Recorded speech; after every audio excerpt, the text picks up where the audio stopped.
The army is standing outside the northern border of the Krasis kingdom. The army is led by Duke Elian, who is the lord of the northern frontier.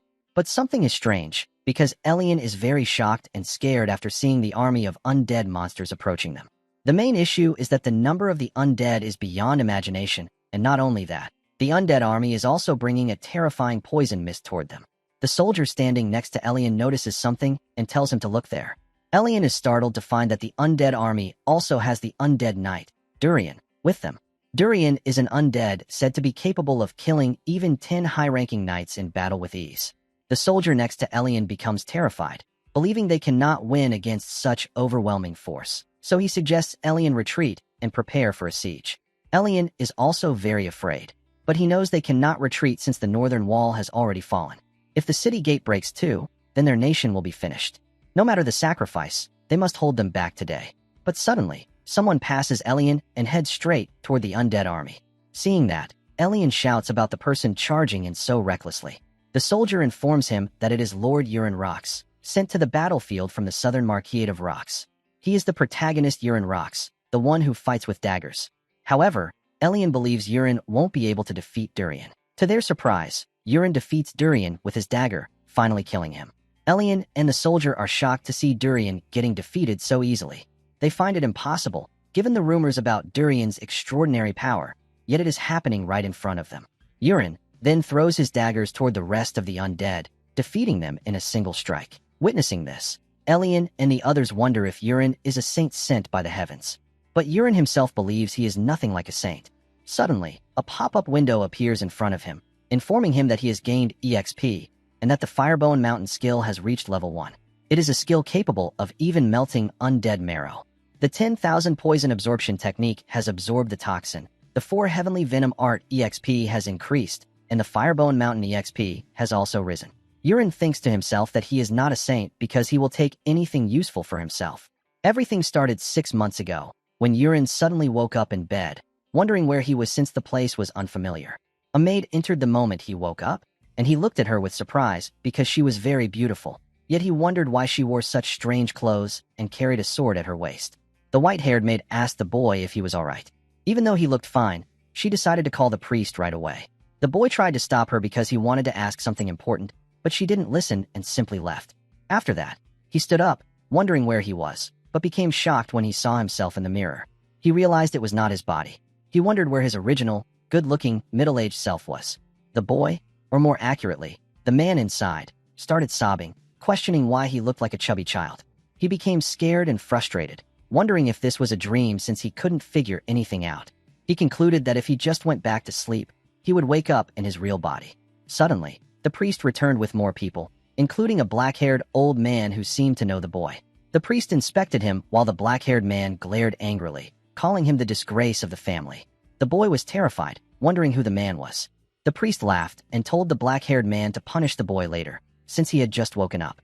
The man calmed down a little, and the priest completed his inspection, expressing surprise that the boy was all right despite fainting. He noted that the boy was not badly hurt. His mind seemed stable, and most of his injuries had already healed. The boy replied that it was a relief, but this made the black-haired man angrier. He said it would have been better if the boy had died, because he had assaulted his own fiancée. The boy was shocked since he had no idea what was happening. The black-haired man told him to act like a grown-up because he was already 19 years old.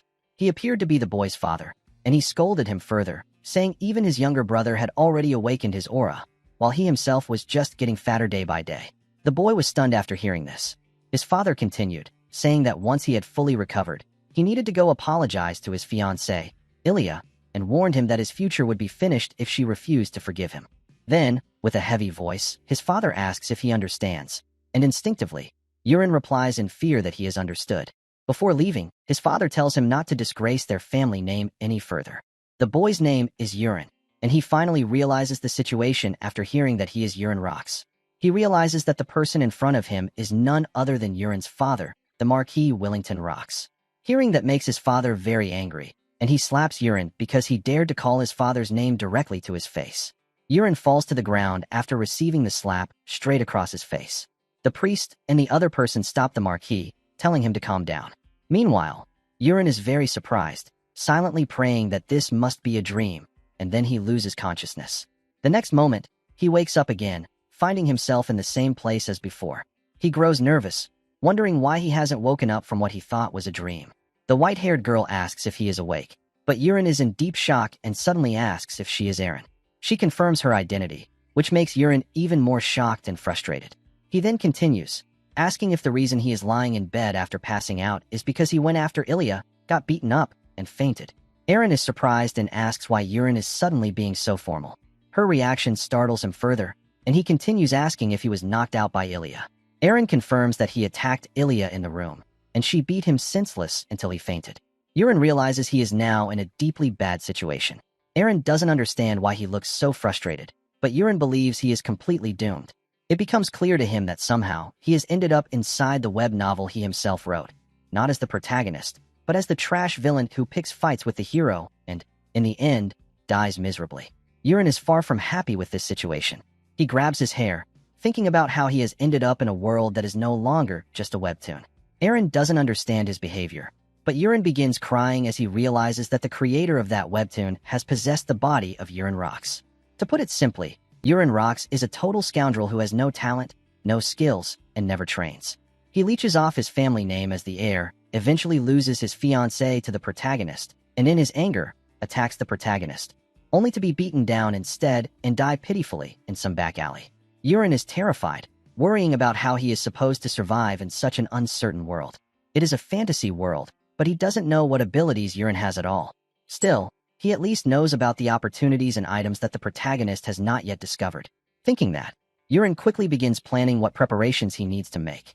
When he tries to stand up, he feels the new body is extremely heavy and falls to the ground. Eren rushes closer, asking if he is alright, but he replies that he is not alright at all. Suddenly, while Eren tells him to rest more, he sees something unusual. At first, he couldn't see it clearly because he had frowned, but now he notices a stats window next to Eren, showing him her abilities. Her traits include Level 2 Swift Sword, Clear Mind at Level 1, and Aura Affection also at Level 1. But the Affection stat is at 0. Yurin studies the stats panel, making Eren suspicious, and she asks what he is doing. Nervously, he says he just went crazy for a moment and insists she leave because he is fine now. Eren follows his order and starts walking toward the door to leave the room, while Yurin continues silently reading and thinking about her stats. Seeing her stat window, Yurin remembers that Eren was always designed to be stronger and more talented than regular knights. But what he doesn't understand is the affection stat. Reading it, he wonders if this world has elements of a dating simulation. He thinks that might be the case because he often played dating sims before. After Eren leaves, Yurin feels relieved that her affection stat is at least not negative, considering Yurin's usual behavior, but he knows it's still a problem. After saying this to himself, he looks in the mirror and sees the fat body of Yurin staring back. Suddenly, his own stats window appears, showing information like his special condition, morbid obesity. His traits include the Eye of the Creator at Level 1, and the 4 Heavenly Venom Arts, though it is currently locked with a sync rate of 99.9%. Among his skills, Yurin believes only one truly stands out, the 4 Heavenly Venom Arts. Thinking about it, Yurin remembers that this skill comes from the wuxiao webtoon he loved reading. It was a webtoon featuring a powerful heroine, and the 4 Heavenly Venom Arts was a martial art of poison and hidden weapons. Yurin realizes the lore of this new world is a strange mashup, but he also believes that if he can actually learn the 4 Heavenly Venom Arts, it might become his ticket to survival. A clan that often appears in Chinese wuxiao novels is a prestigious sect from Sichuan province, specializing in poisoned and silent assassinations using toxin-laced hidden weapons. And right now, Yurin also has that skill, but it is locked. Looking at the stats panel makes him wonder why such a skill exists in a completely different novel world, since this is supposed to be a medieval setting. Despite that, the most important issue for Yurin is whether he can unlock this ability. Just thinking about it makes him laugh happily. The scene then shifts to Eren, who goes to the Marquis room. There, the Marquis asks her if Yurin has gotten up.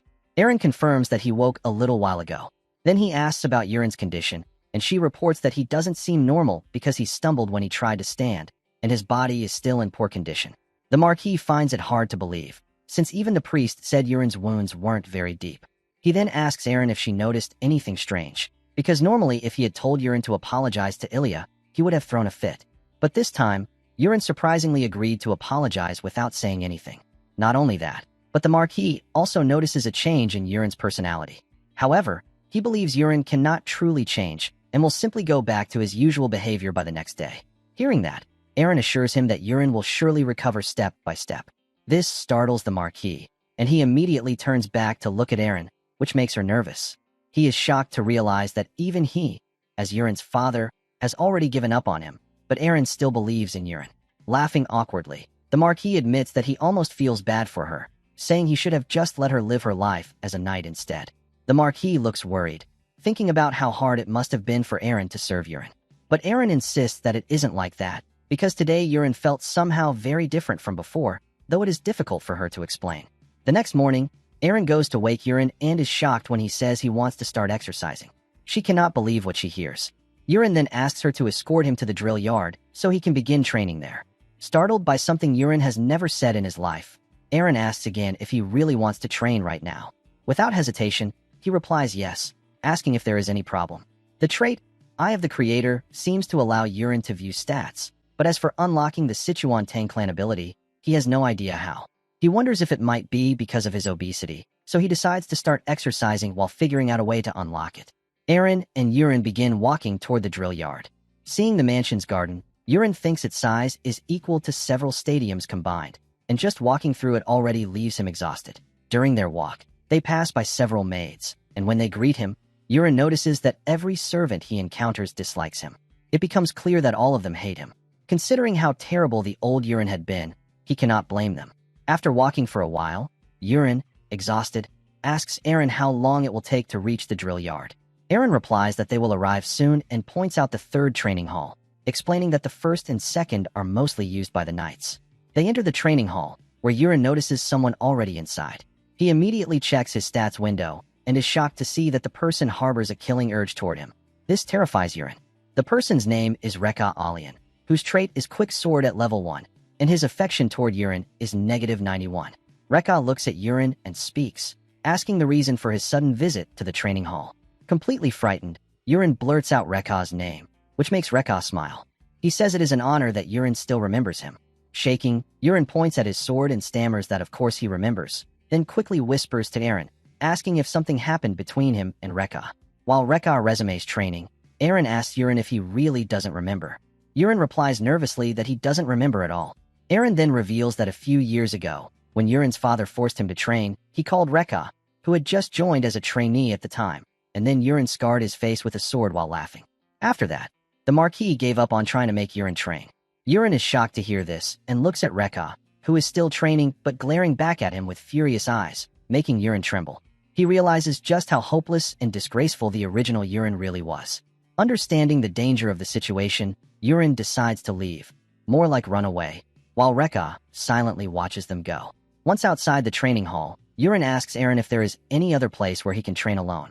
Hearing that, Aaron tells him about the fourth training hall, but explains that it is very far away and the facilities are poor. In other words, it is just an empty field. Hearing that makes Yurin very happy, and he decides to turn around, telling Aaron that they will go there, claiming that he will lose weight properly. Aaron is amazed and points in the direction, telling him to follow her. After some time, they reach the fourth training hall, but Yurin is already exhausted. After catching his breath, he takes a look at the various kinds of weapons there while thinking about the Sichuan Tang clan, which specialized in throwing knives and small weapons. Thinking about that, Yurin picks up a dagger to try throwing it at the target. After inspecting it, he uses all his strength to throw the dagger, but it doesn't even reach the target and falls to the ground halfway. He had hoped that this might unlock his trait, but it still doesn't. After that, he notices Aaron watching him and quickly assures her that he was just throwing one for fun. He nervously laughs and says that he knows he should first build his basic stamina. Deciding so, he begins running laps around the hall. Aaron is amazed by the sudden change in Yurin's behavior as he starts his basic stamina training. He also tells her that he will train on his own, so she is free to train however she likes. After that, he continues training, looking very tired. Aaron later reports everything to the Marquis, making him very surprised to hear that Yurin actually came to the training grounds and started working out. The Marquis finds it very strange, wondering how long it will last. Soon, 3 weeks pass, and the Marquis is shocked that Yurin has not skipped training even once. Looking through the window, the Marquis also notices that Yurin has lost a lot of weight, making his appearance change noticeably. The Marquis begins to feel proud of his son, because now that he is no longer overweight, his face looks very handsome. However, he is still worried about whether Yurin has truly matured or not.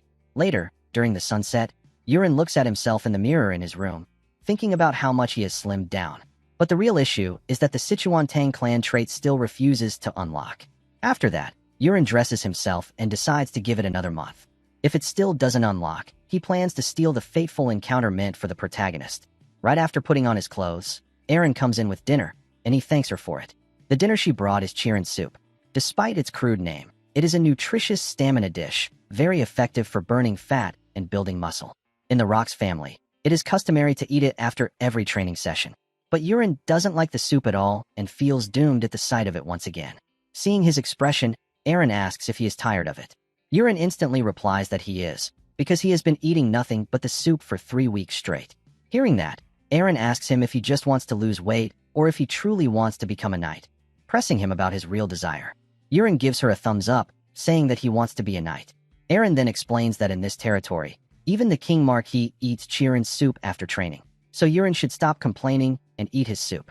Urine feels threatened and immediately agrees, thinking that life is all about living and learning, even if this feels like an outdated custom. After that, Erin leaves the room, and Urine looks at the soup, deciding to put up with it for now because it has helped him lose weight. He takes a bite of the soup, but suddenly feels something strange, as the taste seems subtly different. Then, a pop-up window appears, notifying him that he has ingested poison. Urine is shocked, and the pop-up screen changes, showing that he has satisfied the unlock condition for the Sichuan clan trait. It is now unlocked. Seeing this, Urine is completely amazed. Meanwhile, the Marquis, who is truly amazed by the noticeable change in his son's behavior and appearance, is watching him through the window. But someone suddenly knocks on the door, and upon hearing that, the Marquis gives permission to enter the room. It is actually the Marquis' wife, who has brought them tea. She is his second wife, and her name is Kana. She smiles and asks what the Marquis has been looking at so intently. The Marquis lies, saying that he was just admiring how beautiful the garden looks. Kana sets the food tray on the table, then comes closer, smiling, and says she has been personally taking care of the garden with great attention. The Marquis smiles again, complimenting her skills. She then hugs him from behind and asks when he will be choosing Colin as his heir, as he mentioned before. She wants him to announce it earlier since it is already decided. Hearing that, the Marquis tells her it might take a little more time. Her mood changes instantly, and she argues with him, reminding him that he promised to name Colin heir within this month. The Marquis confirms that he did say that before, but explains that the situation has changed slightly. He tells her she has probably already heard that Urine has finally come to his senses, and he is also the eldest son of House Rox. The Marquis believes that if Urine truly applies himself, he could turn out to be a worthy successor. Kana agrees, saying she has also heard the same thing. She smiles, admitting she was so worried, but thankfully, it seems Urine has sobered up at last. She continues, saying it must be a relief for the Marquis as well. He turns around and agrees with her, admitting he never thought Urine would finally come to his senses after being struck by his fiancée. Kana again presses him, asking when he will announce Colin as the successor. The Marquis explains that Urine has only just started training for a week, so it is better to watch him a little longer. However, he promises Kana that if Urine goes back to his old ways, he will immediately give the heir title to Colin, who is her first son. After hearing that, Kana turns to leave, telling the Marquis that she will head to the bedroom first so he can finish his work and come quickly. After closing the door, her facial expression completely changes, showing anger and hatred toward Urine. The scene then shifts to Urine, who is looking at the panel showing that the trait has finally unlocked. He is shocked, realizing that the Sichuan clan specializes in poison, and the unlock condition was to ingest poison. Urine looks curiously at his soup and opens the stats window for its information. He notices a down arrow icon, meaning there is more information below. When he scrolls, the pop-up window updates, showing the ingredients. Among them is the Hanyang herb, whose attribute is paralysis. It is basically a medicinal plant, but carries a mild toxin. It is harmless to adults in small amounts, but if it builds up, it slowly paralyzes the body until death. Urine is thrilled to see that the system displays this information. To Erin, however, he just seems to be acting strangely, since she cannot see the stats window. She looks at the soup and remarks that he isn't eating it. Hearing that, Urine quickly starts eating the soup. As he eats, he thinks about who could have put poison in his food. Normally, Urine cannot be killed by poison, so he believes something has changed in the flow of events. Now that he thinks about it, something that should have already happened has not. In the original story, this was around the time when Colin, the second son, was supposed to be officially named heir. Urine wonders why that hasn't happened yet. The only reason he can think of is that his sudden training has delayed the decision. which means that whoever put poison in his food must be from that side. Yurin munches happily while another pop-up window appears, showing that the condition for unlocking weak paralysis poison has been met. After finishing the meal, he tells Eren that he has finished it, crying and saying it was so delicious it brought him to tears. Eren doesn't understand at all and just looks at him nervously, but Yurin tells her to step outside because he wants to spend some time alone. She takes the plates and leaves, telling him to rest. Yurin waves to her, wishing her good night, then looks into the mirror and shouts for the stats window to appear. The stats window now shows that the Sichuan Tang clan trait is unlocked. Just like in a VR game, Yurin decides to focus on the plus button to open the detailed page. It shows that he has unlocked 3 skills: poison, hidden weapons, and martial arts. However, the other skills remain locked. He then focuses on the plus button for poison to see more details. It shows that leveling up requires special conditions, with different poisons available depending on the user's level. Yurin scrolls all the way down to see the final poison available. Seeing that, he concludes that he must first unlock all the lower levels. In other words, it is a level-up unlock system. To obtain the most basic poison, weak paralysis poison, Yurin needs an inner technique. This makes sense to him, since the Sichuan technique uses internal energy to wield poison. After that, Yurin decides to check the second skill, martial arts, and there it shows the basic inner technique selection menu: dark poison arts, thunder needle arts, and 10,000 venom divine energy. It also displays a warning, stating that Yurin can only choose one inner technique. Yurin laughs happily, saying it is an easy choice since he is a wuxia fan. Dark poison arts focuses on poison, thunder needle arts focuses on hidden weapons, and 10,000 venom divine energy takes longer to master but allows one to reach mastery in both poison and hidden weapons. The more, the better, he thinks. That is how wuxia protagonists always are. So Yurin decides to choose 10,000 venom divine energy. After selecting it, Yurin's hair begins flowing and his whole body glows. He is shocked because the mantras of the technique engrave themselves directly into his mind. With the mantras fully imprinted, Yurin decides to try circulating energy right away. He takes off his shirt and sits on the bed to concentrate. While focusing, he feels a strange flow moving through his body, qi. He then guides it through the proper meridians and stores it in the dantian to build internal strength. The next day, Yurin is still training, concentrating on circulating qi. He finds it amazing, realizing that martial arts novels weren't lying about training all night without sleep. It feels real, as he doesn't feel tired at all. In fact, his body has changed, and he feels full of energy. He can even sense the flow of qi around him. Not only that, he can tell how many birds are outside the window without even looking.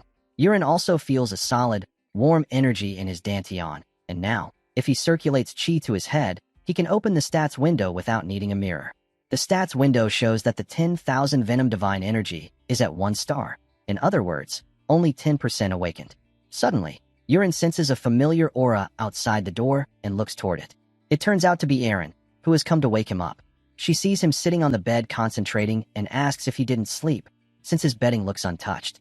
Yurin laughs, saying it just turned out that way, but Eren insists it is not good and tells him to rest today. She starts to leave the room, but he stops her, saying that he will train today because he feels great and is in top condition. She turns back, agrees with him, and tells him she will prepare breakfast first. After that, she closes the door, thinking about when Yurin will start gaining muscles. After some time, they reach the 4th training hall, where Yurin picks up a dagger to test his new skills. But he is shocked to see crosshairs in front of his eyes, like a first-person shooter game. With their help, Yurin can precisely aim at the target. Eren watches him with a doubtful look, her expression clearly saying that Yurin won't be able to hit it just like last time. Yurin throws the dagger, and this time it strikes the target cleanly. Overjoyed, Yurin celebrates while Eren looks on in surprise. At that moment, a pop-up window appears, informing Yurin that he has finally unlocked the hidden weapon skill of the Sichuan Tang clan. She becomes very curious and asks Yurin what he just did.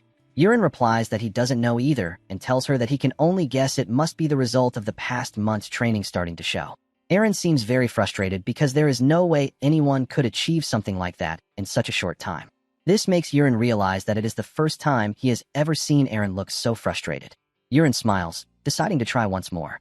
He grabs a dagger and points it at the target. As he throws it, a fiery inner energy surges up from his lower abdomen. The dagger flies faster and stronger this time, hitting the target and even breaking the wooden target board. Eren is even more shocked, shouting at the broken board in frustration.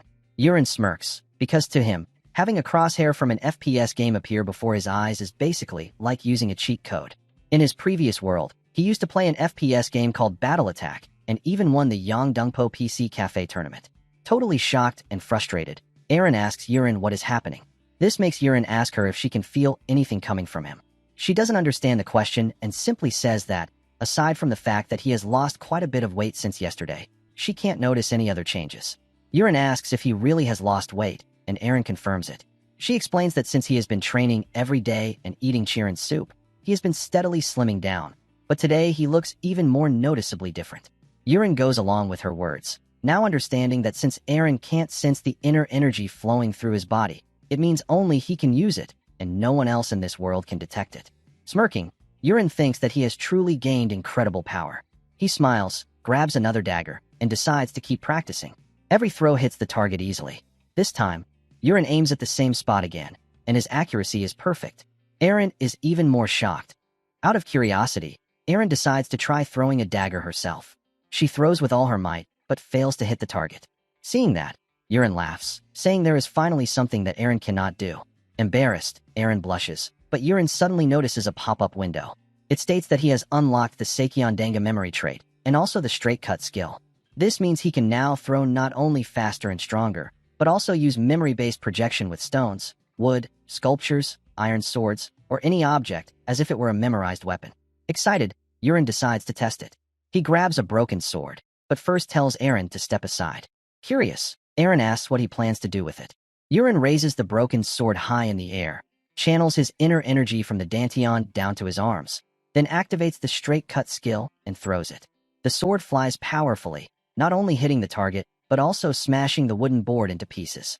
Eren is completely shocked and anxious, asking Yurin about the source of his sudden power. Yurin lies, telling her that he doesn't know either, suggesting it might simply be the power of practice. Eren shouts that such a thing is impossible. Yurin then calmly tells her that he knows she reports everything to the Marquis, but asks her for a favor, to keep this matter secret for now. Eren hesitates, trying to deny hiding anything, but Yurin insists, saying he is testing several things right now. He assures her that he will explain everything to the Marquis himself later, so she should just wait. Hearing that, Eren finally agrees not to tell the Marquis about this matter. Time passes, and it is now the moment when the mansion's servants change shifts and head home. An orange-haired man is among them, walking toward his house. Yurin silently stalks him and uses the Eye of the Creator trait on him. The man's name is Peru, and his traits are Poisonous Touch and Agile Movement, both at level 1. This confirms for Yurin that Peru is the one who poisoned his soup. Determined, Yurin begins following him, deciding to finally test his newly unlocked skill. He points his finger at Peru and activates Paralytic Poison. Peru suddenly feels sharp pain, his body freezes, and he collapses to the ground, unable to move. Yurin laughs as he approaches, pleased that the experiment was a success, and not only that, he can also see the 1-hour duration of the effect. To begin his interrogation, Yurin drags Peru to a safe place. Later that night, Peru opens his eyes, groaning in pain. Yurin stands before him holding a lantern, asking if Peru is finally coming to his senses. He demands to know if Peru recognizes who he is. Peru is shocked to see Yurin. Then Yurin threatens him, telling him to answer honestly if he wants to live, and asks directly if he was the one who poisoned the soup. Then Yurin tells Peru that he will ask him some questions, and if the answer is correct, Peru should blink once, but if it is wrong, he should blink twice. Yurin first asks if he understands, and Peru blinks once, confirming that he does. Yurin then continues, asking if the one who poisoned his soup was Peru or not. Peru blinks once, admitting that he was indeed the culprit. Yurin follows up by revealing that the poison used was Hanyang herb. Peru is shocked to hear that Yurin knows about it, and blinks once to confirm. Seeing that, Yurin proceeds to the next question, asking if the person who ordered him to poison Yurin was Martianus Kana. But Yurin is very surprised when Peru blinks twice, meaning it wasn't Kana. Yurin thinks he is lying and places a dagger against Peru's neck. He repeats the question, asking again if Kana was the one who ordered him, but once again, Peru blinks twice, insisting it was someone else. This makes it clear that Kana was not the mastermind, since Peru does not appear to be lying. Yurin decides to set that aside for now. He then hands Peru something, telling him to eat and swallow it, claiming that it is called paralytic poison. Peru gulps it down, and Yurin explains that from now on, he has exactly 1 month left to live. If he doesn't take the antidote Yurin has before then, Peru will die. Yurin threatens him to follow his orders from now on.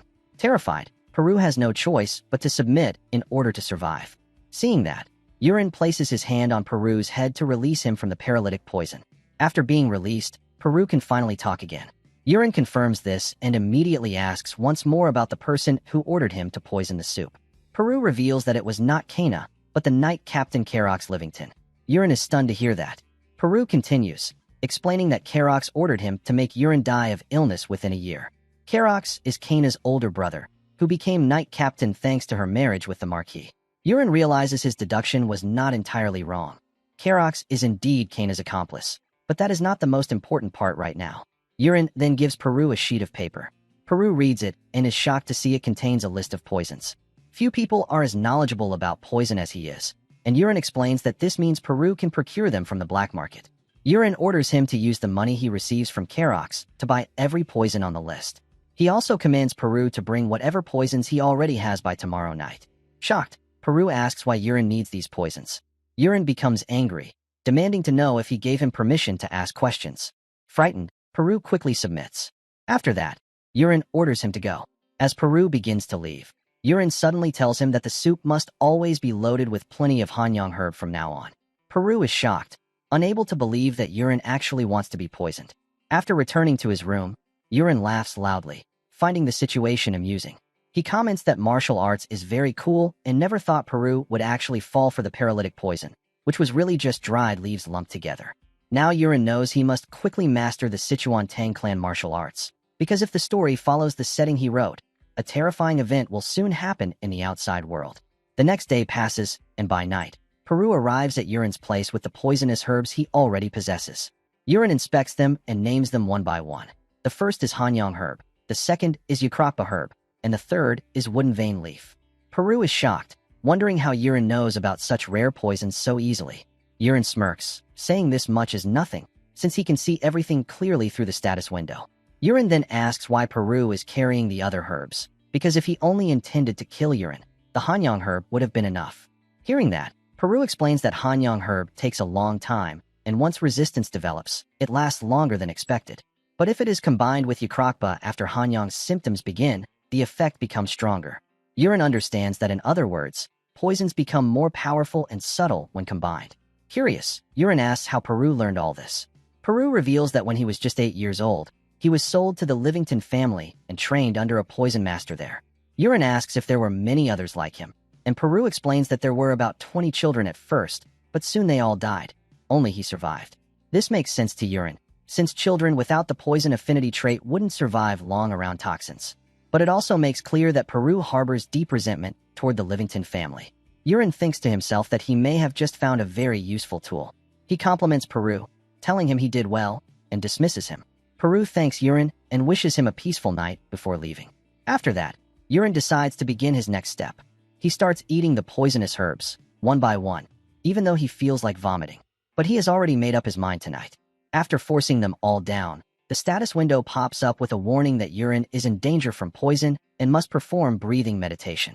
Concentrating, Yurin begins the meditation, determined to reach stage 2. The next morning, Aaron opens the door to wake him up, but is completely shocked to see that Yurin now has visible muscles on his body. Yurin has advanced to stage 2, acquired the martial art Little Dragon Step, and also unlocked poison techniques such as Delayed Toxin, Truth Serum, and Soul-Killing Smoke. In the pop-up window, it also shows that Yurin has acquired the martial art Suryang's footwork. Yurin opens his eyes when he hears Aaron asking what is happening with him, and she becomes even more shocked after smelling a rotten odor coming from Yurin. Hearing that, Yurin stands up while Aaron looks like she is about to puke. Yurin realizes it is true that when inner energy rises and martial arts level up, the body expels a large amount of waste all at once. Because of that, Yurin says he will open the windows since it stinks so badly. Aaron quickly tells him not to open the window, but instead to immediately go take a bath.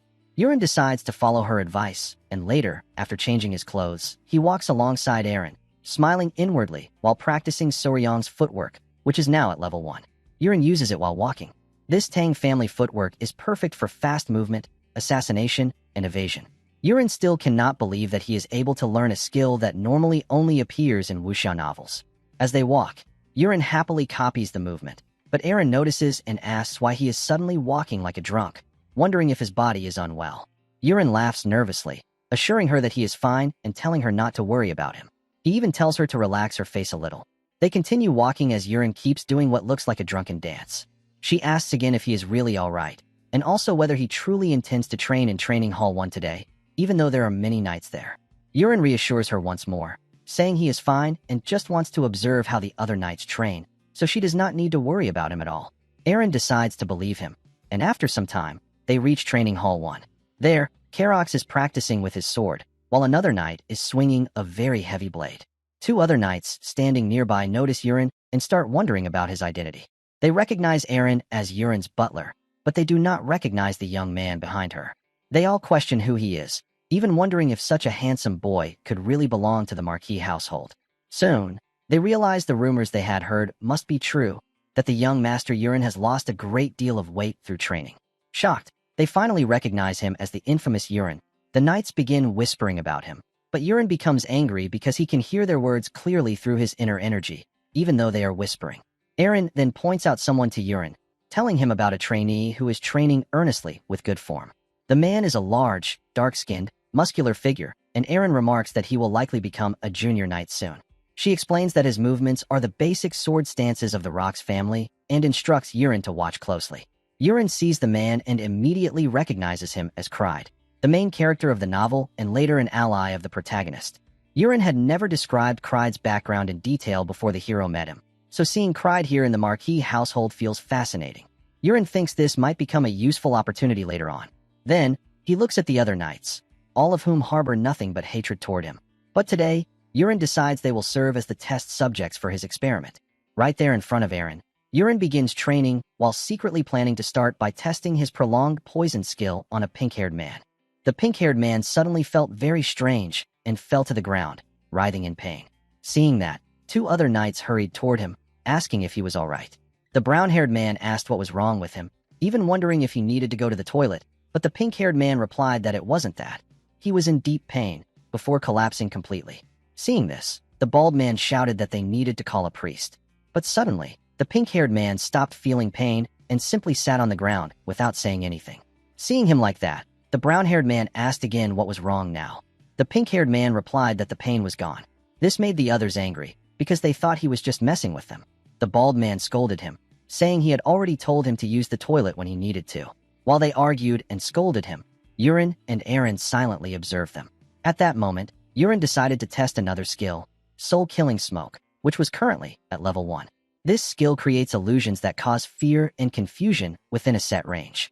Yurin activated it right under the spot where the three knights were arguing. Immediately, the brown-haired man was shocked, suddenly seeing a monster in front of him, and he screamed. Eren was startled to see all three knights collapse to the ground, trembling in fear and shouting at each other to stay away. Eren was confused, wondering why they were acting that way, while Yurin watched with a pleased look. In their illusions, the pink-haired man saw a monster about to throw fire at him. The brown-haired man was attacked by undead skeletons, and the bald man was also attacked by a monster. He even drew his weapon to fight back, but the next moment, everything returned to normal for them. The three knights looked at each other in confusion, wondering what had just happened. Yurin decided to stop. They all explained that they had seen monsters attacking them. Satisfied, Yurin also chose to end the experiment for today, finding the results very impressive. He then told Eren that they should head back. Eren was surprised and asked if they were really leaving already. Yurin turned around with a happy face and said that it was too noisy in Training Hall 1, so they would just go to Training Hall 4 instead. As they were heading there, a maid stopped Yurin to inform him that a guest had arrived to see him. Upon hearing that, Yurin asked about the guest, and the maid revealed that Ilya had come to meet him. Yurin is very surprised to hear that Ilya has come and starts thinking about her, the girl who is good with her fists and has finally come for a visit. Thinking about it, Yurin remembers that around this time in the original story, Ilya began demanding to break off her engagement with him, but back then, he kept refusing. Reflecting on all of this, Yurin realizes it can't be helped now and decides to meet her. The scene then shifts to a room where Ilya is standing by the window, saying to herself that she will surely annul the engagement this time. Yurin enters, and Ilya is shocked when she sees his handsome face. Yurin greets her, asking if she is there, which startles her even more. She nervously asks who he is. Yurin, confused, tells her that he is Yurin. Ilya is so shocked that she shouts out loud, making Yurin even more nervous, though he still greets her politely. Ilya, still shaken, admits that she thought the rumors were false. Since it has only been 2 months, she asks how Yurin could have changed so much. Yurin replies that it is because he worked hard. She is amazed to hear that Yurin actually put in effort. Yurin continues, explaining that after being beaten up by her, he thought deeply about his life and, in the end, came to the conclusion that he needed to change himself. Ilya points her finger at him, asking if he is trying to pick a fight with her for revenge. But Yurin assures her that he would never do such a thing. Instead, he kneels down and tells her that he is very grateful. Ilya is shocked, and Yurin continues, saying it was thanks to her that he was able to come to his senses. He expresses his true feelings, sincerely apologizing for what happened back then. Yurin even suggests that if Ilya still wants to break off the engagement because of that incident, he will accept it as his punishment. Ilya is caught in a tight spot because she has never seen Yurin act like this before. She again asks who he really is. Yurin replies that he is the former scoundrel, Yurin, and bows once more to apologize. Ilya is shocked even further, staring at him with curiosity. Although it wasn't truly Yurin's fault, but rather the fault of the body's original owner, the reason Yurin now seeks forgiveness to this extent is simple, because of Ilya's traits. She is not just a simple heroine. Her Sword Queen trait is extremely overpowered, and in the future, she will only grow stronger and stronger. Later on, she will save the fallen protagonist and even defeat the main villain, all made possible by her Sword Queen trait. That is why Yurin believes that even if their engagement ends, it is better to restore their relationship and make her an ally. While he is thinking this, Ilya suddenly tells him to stand up, surprising him. She asks if he is serious about what he just said. Yurin stammers, but confirms that he is serious and even promises it. Ilya doesn't accept it immediately and instead demands that he swear it, releasing her overwhelming aura. Feeling her suffocating aura, Yurin thinks to himself that he never imagined Ilya's pressure would be this heavy, though he has seen this scene before. Ilya orders him to swear that from now on, he will not live as he did before, and if he breaks this oath, she will teach him a lesson herself. Hearing those words shocks Yurin, because those were the very lines Ilya spoke to the protagonist in the original story, but now she is saying them to him. Unable to breathe properly under the pressure of her aura, Yurin decides to use his 10,000 poison skill, Magneto Divine Art, to resist it. Ilya is surprised that he is able to counter her aura and demands to know how. Yurin, keeping a polite tone, swears that he will not live like before. Ilya blushes at his seriousness, then finally steps back, agreeing to watch him. She warns that if he makes even one mistake, the engagement will be unconditionally annulled. Yurin is stunned to realize that Ilya has decided not to break off the engagement.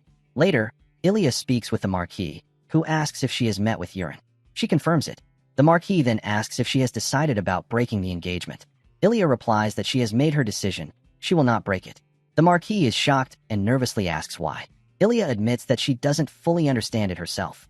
She explains that her father always told her that people cannot change. However, when she heard rumors that Yurin had changed, she became curious. She wondered if he might have returned to the weak but kind Yurin from his childhood. But the truth is different. She believes he has not simply returned to his old self, but instead has become a completely different person. That is why she wants to give him a chance and trust him once again. The Marquis is worried but also feels relieved. Ilya continues, saying that if Yurin ever goes back to being a scoundrel, she will teach him a lesson with her own hands. The Marquis is frightened but maintains his composure. Giving her a thumbs up, he asks her to take care of Yurin. Ilya nods, then stands up, saying that she will return now. Hearing that, the Marquis asks Ilya why she wants to return immediately, telling her to at least stay for a few days. It makes her anxious, and she reveals to the Marquis that she told her father she was coming to break the engagement, so staying longer would be awkward. The Marquis understands and suggests she see Yurin before leaving, but she replies that she will not, since he is training, and she doesn't want to disturb him. The Marquis appreciates her answer and tells her to give his regards to her father as well. Later that afternoon, Yurin goes to meet his father because he has been summoned. The Marquis is gazing out the window, and when he sees Yurin arrive, he turns around and pretends not to recognize him, asking who he is. Yurin is shocked, but then the Marquis bursts out laughing, saying it was a joke. He compliments Yurin, acknowledging that he has worked really hard. Then the Marquis asks if Yurin knows the reason he was summoned. Hearing that, Yurin asks if it is to begin his nightly training.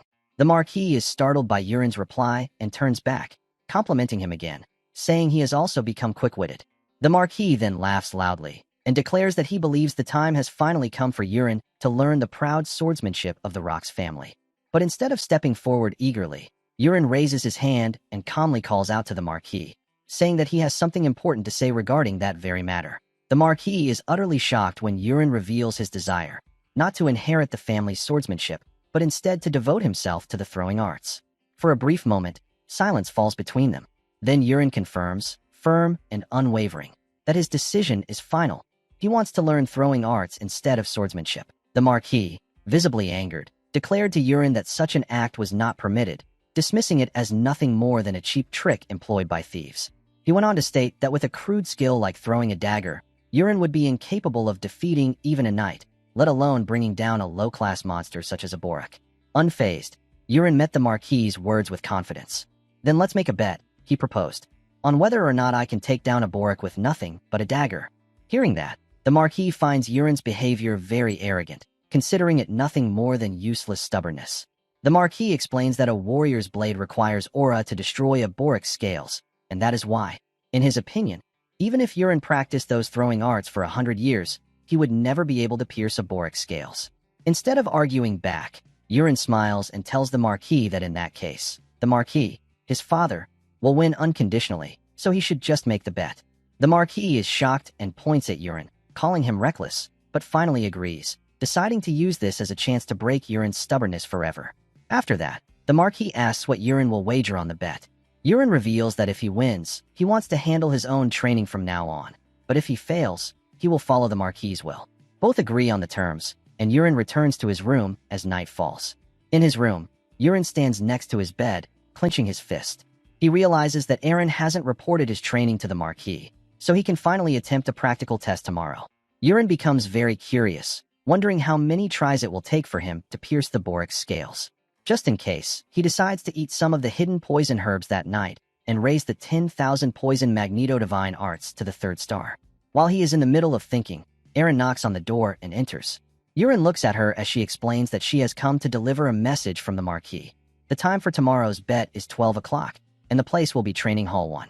Yurin looks at her curiously and asks if she knows the details of the bet. Eren reveals that not only she but the entire Marquis estate knows about it, and thanks to that, the estate is currently roaring with laughter. Yurin is shocked to hear this. Eren further explains that everyone is joking about how the young Master Yurin will wet his pants in fear after seeing the Borak, or how he will simply run away. She tells Yurin that people are saying such things because, for now, he is still considered the public's enemy. Yurin is not happy with those remarks and looks frustrated, asking if those people will come to spectate as well. Eren confirms that they will, since the Marquis hasn't forbidden it. She is certain the training hall will be packed. Yurin feels anxious because the bet has suddenly turned into a spectacle. He then asks Eren for her opinion about tomorrow's event. Eren honestly tells him that she believes tomorrow will be Yurin's day. Later that night, Yurin levels up the 10,000 poison Magneto Divine Arts to 3 stars. The next day finally arrives.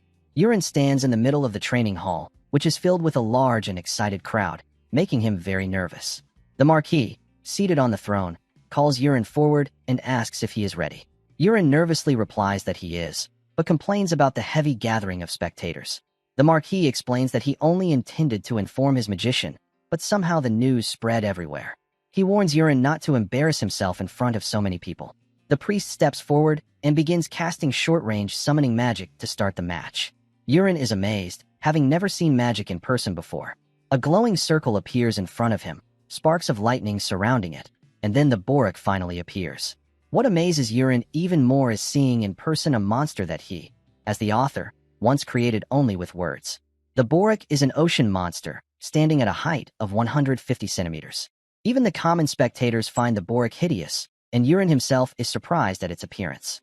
The truth is, he had come up with the Borak on the spot while eating rockfish sashimi at a restaurant, when he couldn't think of any other monster ideas.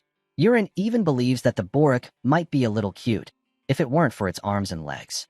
The very next moment, the Borak charges at Yurin, but he easily dodges its attacks, making the crowd and even the soldiers fear for his safety.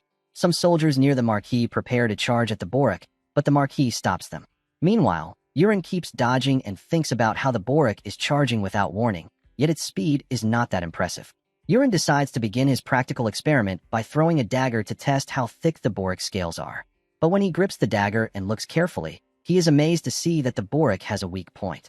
Without hesitation, Yurin throws the dagger at the weak point with all his strength. The dagger strikes true, and the Borak instantly dies. Yurin acts nervously, stunned that the Borak was killed in just one hit. The spectators are equally shocked, struggling to comprehend what just happened. The most surprised of all is the Marquis himself. Soon, the crowd erupts, rooting for Yurin and calling him cool for defeating the Borik with a single strike. The Marquis immediately comes down from his throne, points at Yurin, and demands to know how he could defeat the Borik so easily. Yurin simply smiles and says that he aimed well and hit the right spot. The Marquis, however, is not satisfied. He insists that he cannot accept this result, which surprises Yurin. The Marquis argues that defeating a Borik with just one dagger makes no sense. Yurin hears this and taunts him, saying that surely the great Marquis would not go back on his own words. Meanwhile, the priest inspects the Borik and reports to the Marquis that the monster had no scales under its arm, which was exactly where Yurin's dagger had struck. This convinces the Marquis that Yurin's victory was nothing more than pure luck. Yurin replies that whether it was luck or not, a bet is still a bet. He turns to leave, but the Marquis stops him, saying not to be so dismissive. Instead, he offers to do it one more time. Yurin calls the Marquis unreasonable, but the Marquis presses further and decides to add another promise to the wager. Startled, Yurin listens as the Marquis declares that if Yurin wins again, he will grant Yurin one wish. But if Yurin loses, then he will begin learning the sword, just as they originally planned. Yurin is very pleased to hear these conditions and asks if his father is truly willing to grant him a wish. The Marquis then reveals that this time, instead of fighting a Borik, Yurin will be fighting a knight. After stating all the conditions, the Marquis asks Yurin if he will accept the bet. Yurin instantly replies that he will. He sees it as a very good opportunity, since it might be a chance to break Knight Commander Karox's pride. But Yurin also thinks it would be better to leave Karox alone so he can continue receiving poison supplies through Peru. The Marquis continues, saying that a formal knight would be too much for Yurin to handle, so he decides to have Yurin battle a training knight instead, which would be fair. Hearing this, Yurin asks if he can designate the knight for the duel. The Marquis, intrigued, asks how he plans to select. Yurin reveals that he wants to fight Kraid. Kraid comes running to the ground and bows to the Marquis, asking if his lord has called for him. The Marquis compliments Kraid's training and tells him that he wants Kraid to do something for him. Hearing this, Kraid declares that the Marquis may order him anything. The Marquis then points at Yurin and tells Kraid to fix his bad habits. Kraid looks at Yurin curiously, while Yurin waves at him. Seeing that, Yurin is shocked, and the Marquis asks if Kraid cannot do it. Kraid rises and firmly says that he will do as commanded. Yurin, smiling, tells Kraid not to worry too much, saying he will throw only 3 daggers, and if Kraid blocks all 3, then Yurin will let him win. This makes the Marquis very angry, and he orders Kraid to discipline Yurin thoroughly for his arrogance. Soon, Yurin and Kraid stand facing each other, ready to duel. The knights cheer for Kraid, urging him to win, and joking that if he loses, he won't get food, laughing about his punishment. Suddenly, a woman's voice cheers for Yurin, wishing him good luck. Hearing this makes Yurin very pleased, wondering if it was truly a woman's voice. Just from that cheer, Yurin feels emotions well up inside him. Kraid steadies his stance and tells Yurin that he is ready. Yurin turns around, takes up a dagger, and plans to go easy on Kraid for the first throw. But to his surprise, he sees countless weak points appear on Kraid's body, similar to the ones he saw on the Borik, but this time, there are many more. Yurin grows concerned, thinking that if he throws at one of those weak points, he might actually kill Kraid.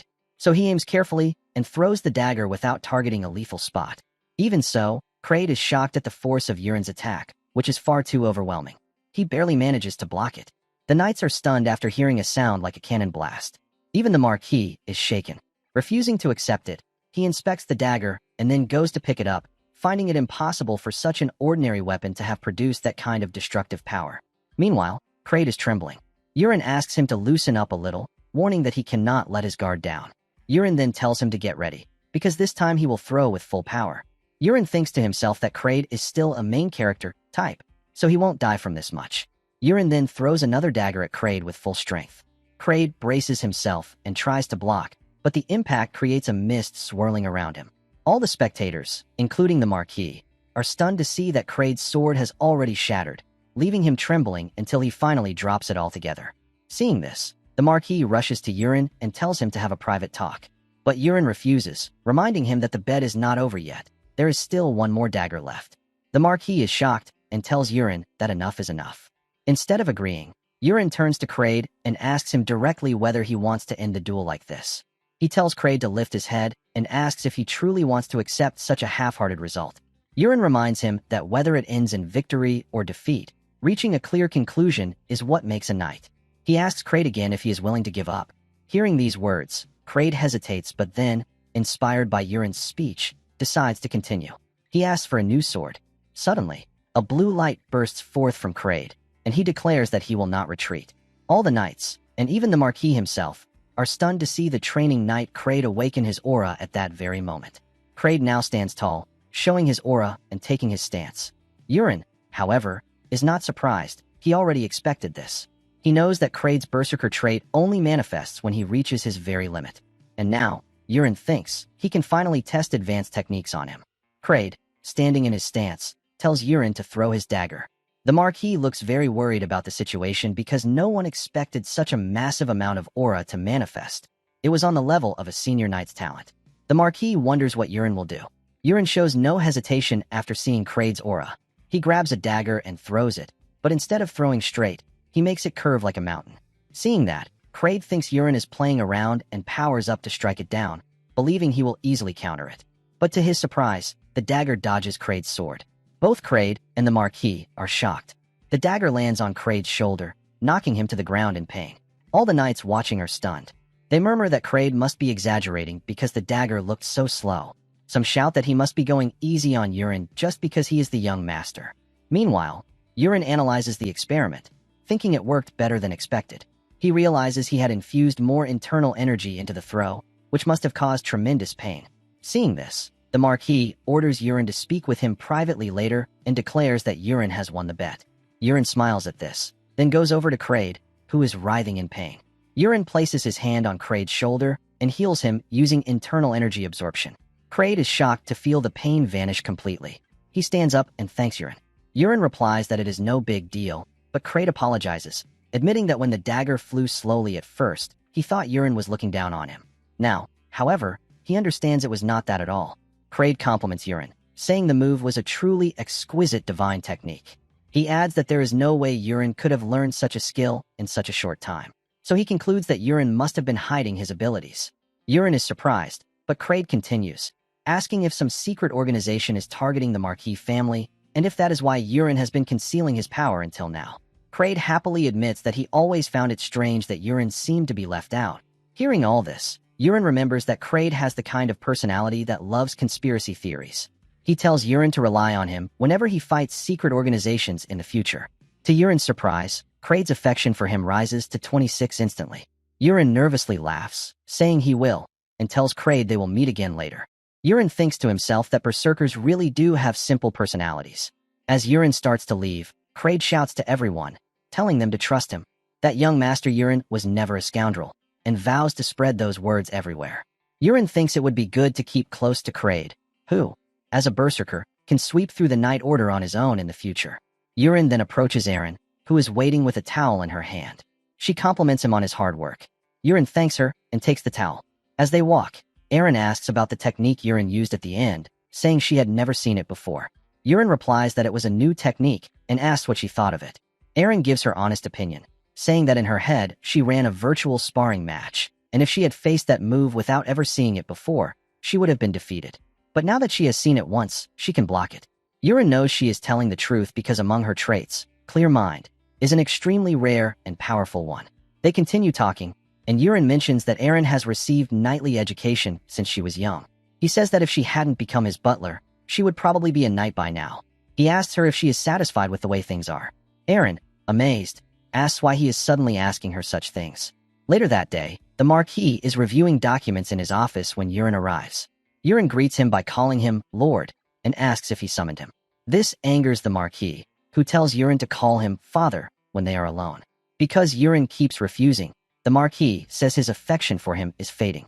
Yurin doesn't understand the situation, as it has never been this way before, but reluctantly agrees.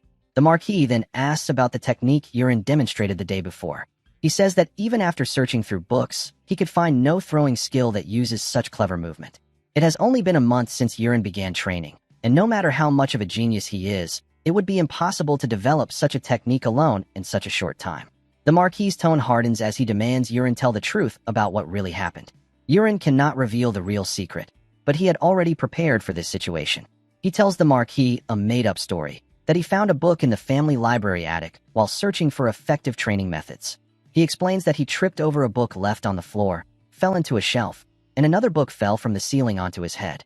This book had no title, only strange patterns carved on the cover. When Yurin opened it, a light burst forth, and something was absorbed into his head. After that, the book vanished.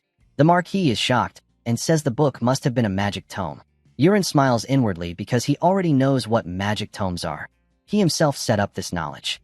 He recalls that in the world, great magicians carve techniques or spells into books, passing them down as magic tomes. Because of this, the Marquis believes the story. He explains that their attic library holds countless books collected by ancestors, many unknown even to him. He concludes that Yurin was extremely lucky to have found the tome, and says with a smile that Yurin hit the jackpot. The Marquis then rises and says a promise is a promise. He will no longer force Yurin to learn swordsmanship. According to the additional promise he made, he asks Yurin to state what he wants. Yurin also rises and declares that he wants the position of heir. The Marquis is stunned at hearing this and immediately turns away. Yurin continues that if he says that, then the Marquis will not grant it. Hearing that, the Marquis hesitates but confirms that since it is his authority, he should grant Yurin's wish. Yurin intervenes, saying that the Marquis's expressions look far too comfortable. The Marquis looks startled hearing that, and Yurin continues, saying that he will only cause trouble if he becomes the heir. Not only that, but many within the family would rebel, especially Kyan, who would cause a huge fuss. The Marquis realizes Yurin is right and thinks about Kyan's behavior earlier. Because of all this, Yurin says that he will compromise for now. The Marquis asks if he really intends to compromise, then smiles and thanks Yurin. Yurin smiles back, because in truth he has no interest in the heir position at all. If he became heir, he would be stuck one-on-one with the Marquis every day, receiving education on castle management, a life with no freedom. Rather than that, Yurin would use his time to raise his Sichuan Tang family proficiency and travel the world to seek opportunities. The Marquis tells Yurin to state another wish. Yurin replies that his other wish is to create his own knight order. The Marquis is stunned hearing that. Yurin continues, suggesting that he wants Aaron, who is currently his butler, and Kraid, who dueled with him yesterday, as his knights. The Marquis replies that this is not harder than granting the heir position, and even compliments Aaron's exceptional talent, saying it is far too good to waste as a butler. In the end, the Marquis decides to grant Yurin's wish. Hearing that, Yurin thanks him, but the Marquis asks who will take Aaron's place as butler, since none of the current butlers are suitable. Yurin reveals that he has someone in mind, Peru, who works in the kitchen. He suggests that the Marquis make Peru a butler, but asks that it be presented as the Marquis's decision, not Yurin's. The Marquis finds this suspicious and asks what is going on. Yurin replies that he will explain later. The Marquis agrees easily, which makes Yurin feel that his father now trusts him more and no longer asks unnecessary questions. It turns out that the Marquis's affection for Yurin has risen to 74 points, an enormous increase. Yurin concludes that being recognized as a son really does make a difference. Peru begins working as Yurin's butler. Yurin summons Aaron and Kraid to the training grounds and announces that they are going to be his exclusive knight order. He tells them to train hard every day from now on. After that, he introduces his new butler, Peru, but Aaron doesn't look pleased. She recalls when she once asked Yurin why he mentioned Peru as her replacement. Yurin reveals that Peru is actually a spy, startling Aaron. He explains that Peru was sent by Knight Commander Karox and Kyan to kill him. Aaron becomes worried and asks why Yurin is keeping Peru by his side as a butler if that is true. Yurin laughs and assures her that it is fine, because Peru now only listens to him. Her thoughts are interrupted when Kraid asks a question. Seeing that, Yurin gives him permission to speak.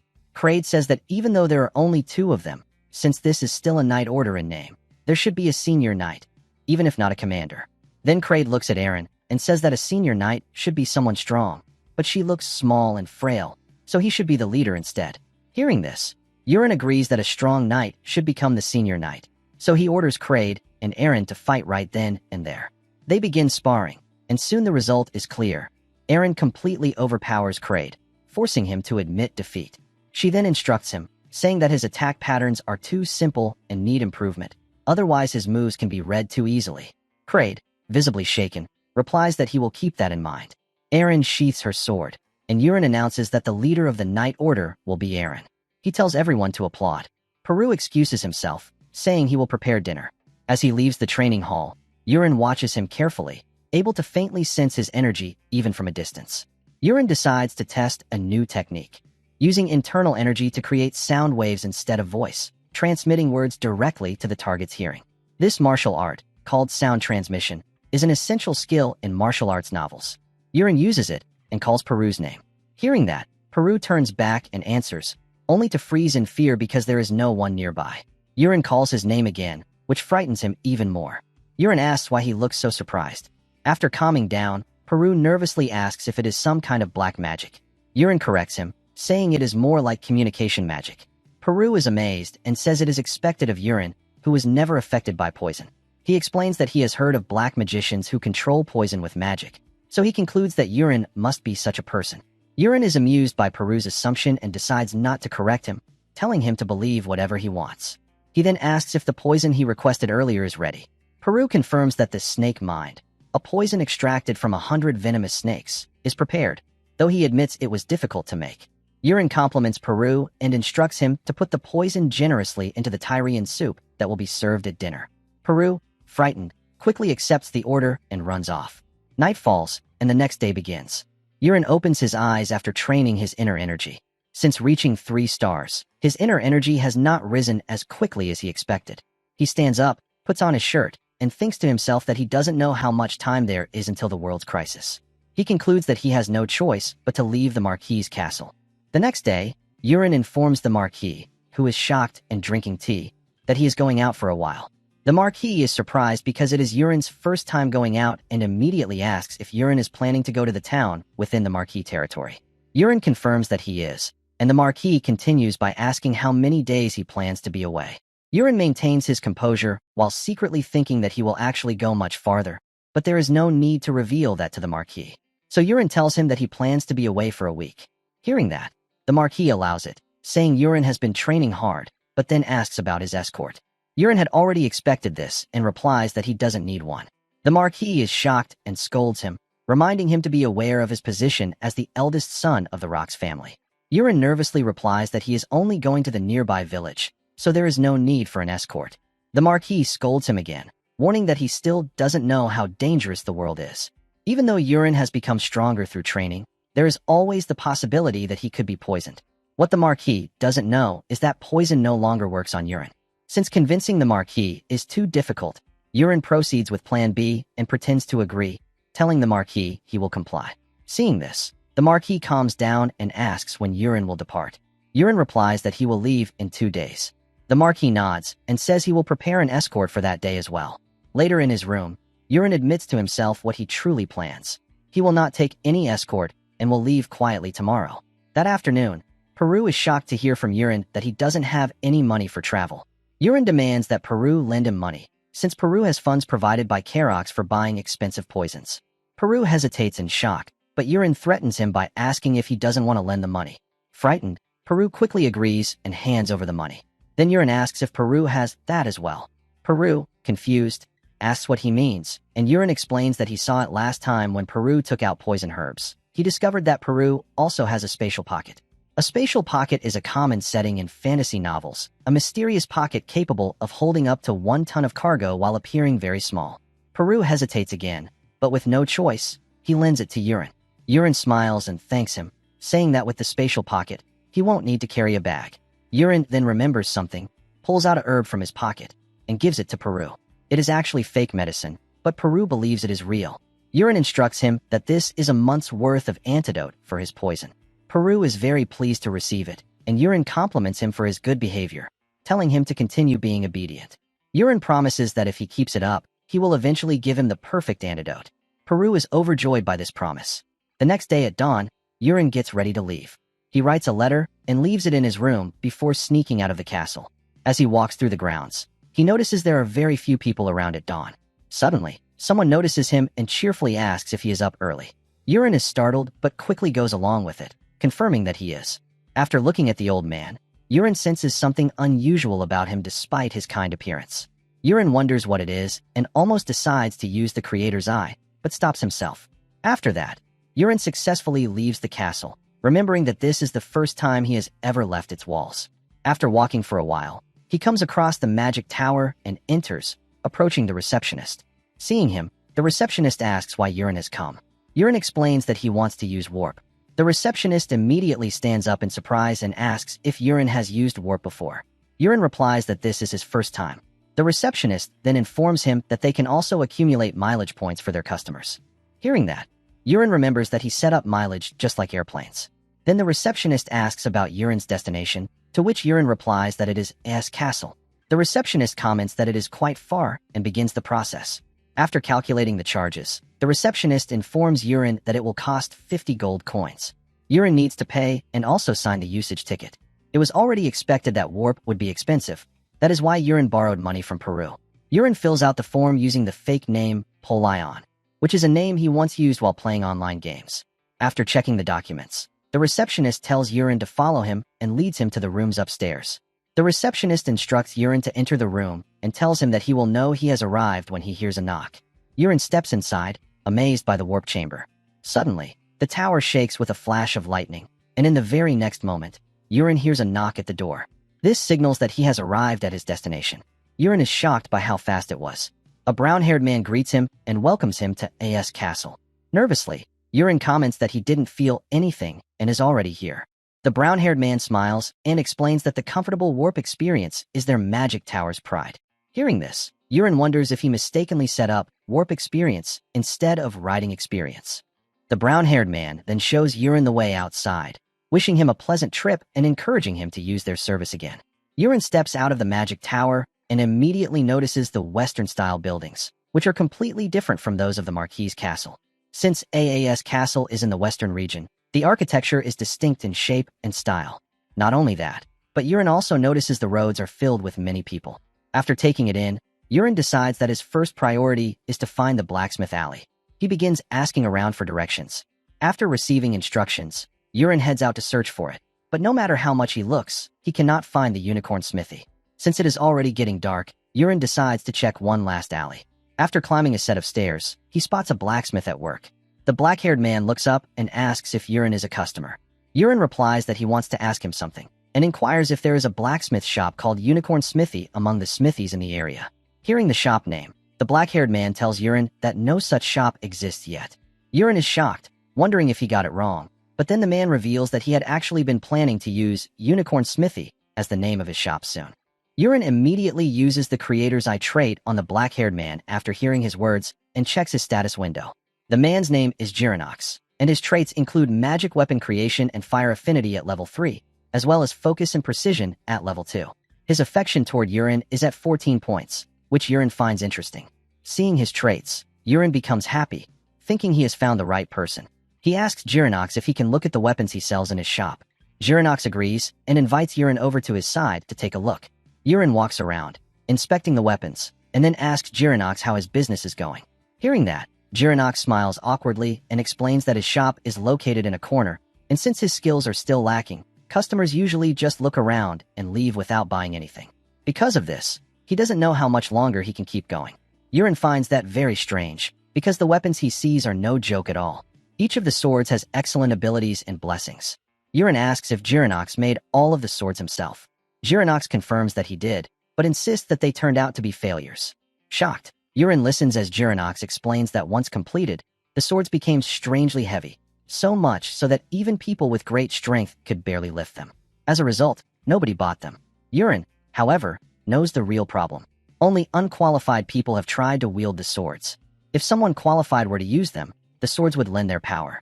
Realizing that Girinox doesn't yet understand his own worth, Yurin happily tells him that he will buy 2 swords. Girinox becomes worried and asks why he would buy them when they are failures. Yurin, meanwhile, wants to gift the swords to Aaron and Kraid, but he is also searching for a true treasure. So he asks Girinox if he has any severely rusted weapons. Girinox is shocked to hear such a request, but still shows him the pile of rusted weapons, explaining that they are unusual for anyone to want. Usually, they are gathered up and sold cheaply since no one buys them anyway. But just as Yurin had planned, he finds the weapon he was searching for. Girinox admits that he didn't forge that one and doesn't know where it came from. It was sitting in the warehouse, and he had considered throwing it away, but he felt it would be a waste, so he left it there. Seeing the weapon, Yurin immediately says he will take it too. Girinox is surprised but agrees to sell everything to Yurin for only 2 gold coins, since Yurin had also chosen a defective piece. Yurin is delighted at the bargain, knowing that once these weapons' true identities are revealed, they will become items worth not just 200 gold each, but possibly even more. Suddenly, Yurin remembers something else. He realizes it's not just the weapons that are valuable. The man Girinox himself is also appealing. So Yurin advises him that, since his business is struggling, He should consider closing the shop and working as a craftsman for hire instead. Jiranox smiles, surprised by the suggestion. He admits that he has thought about closing before, but it all feels very sudden. Hearing this, Yurin decides to formally introduce himself. He declares that he is the invincible spear who protects the South, Yurin Rox of the Rox family. Hearing the name Rox family, Jiranox is shocked and immediately bows, apologizing to Yurin. Yurin becomes nervous at the reaction and tries to get Jiranox to stand up, but Jiranox insists he is comfortable like this and tells Yurin to speak freely. Yurin reluctantly agrees and tells him to rise, thinking to himself that the medieval class system cannot be helped. Jiranox then asks why Yurin would want to hire a blacksmith like him. Yurin replies that it is because of his special talent. Jiranox denies it, saying he doesn't have any such talent, which is why his master scolded him every day. Yurin is shocked to hear this. He doesn't know who Jiranox's master was, but clearly, they must have trained him in an extremely harsh way. Yurin explains that he visited many smithies that day and saw many weapons, but Jiranox's stood out. They were crafted and handled with exceptional care. His swords are excellent, but what impressed Yurin most were the handle knots, remarkably meticulous and essential for preventing slipping. After seeing such detail, Yurin believes that Jiranox possesses a special talent that will one day bloom and flourish. Yurin had just made something up on the spot, but he wondered if it would really work. Jiranox decided to follow Yurin after hearing that, which pleased him. But then Jiranox laughed, commenting that Yurin was very different from the rumors.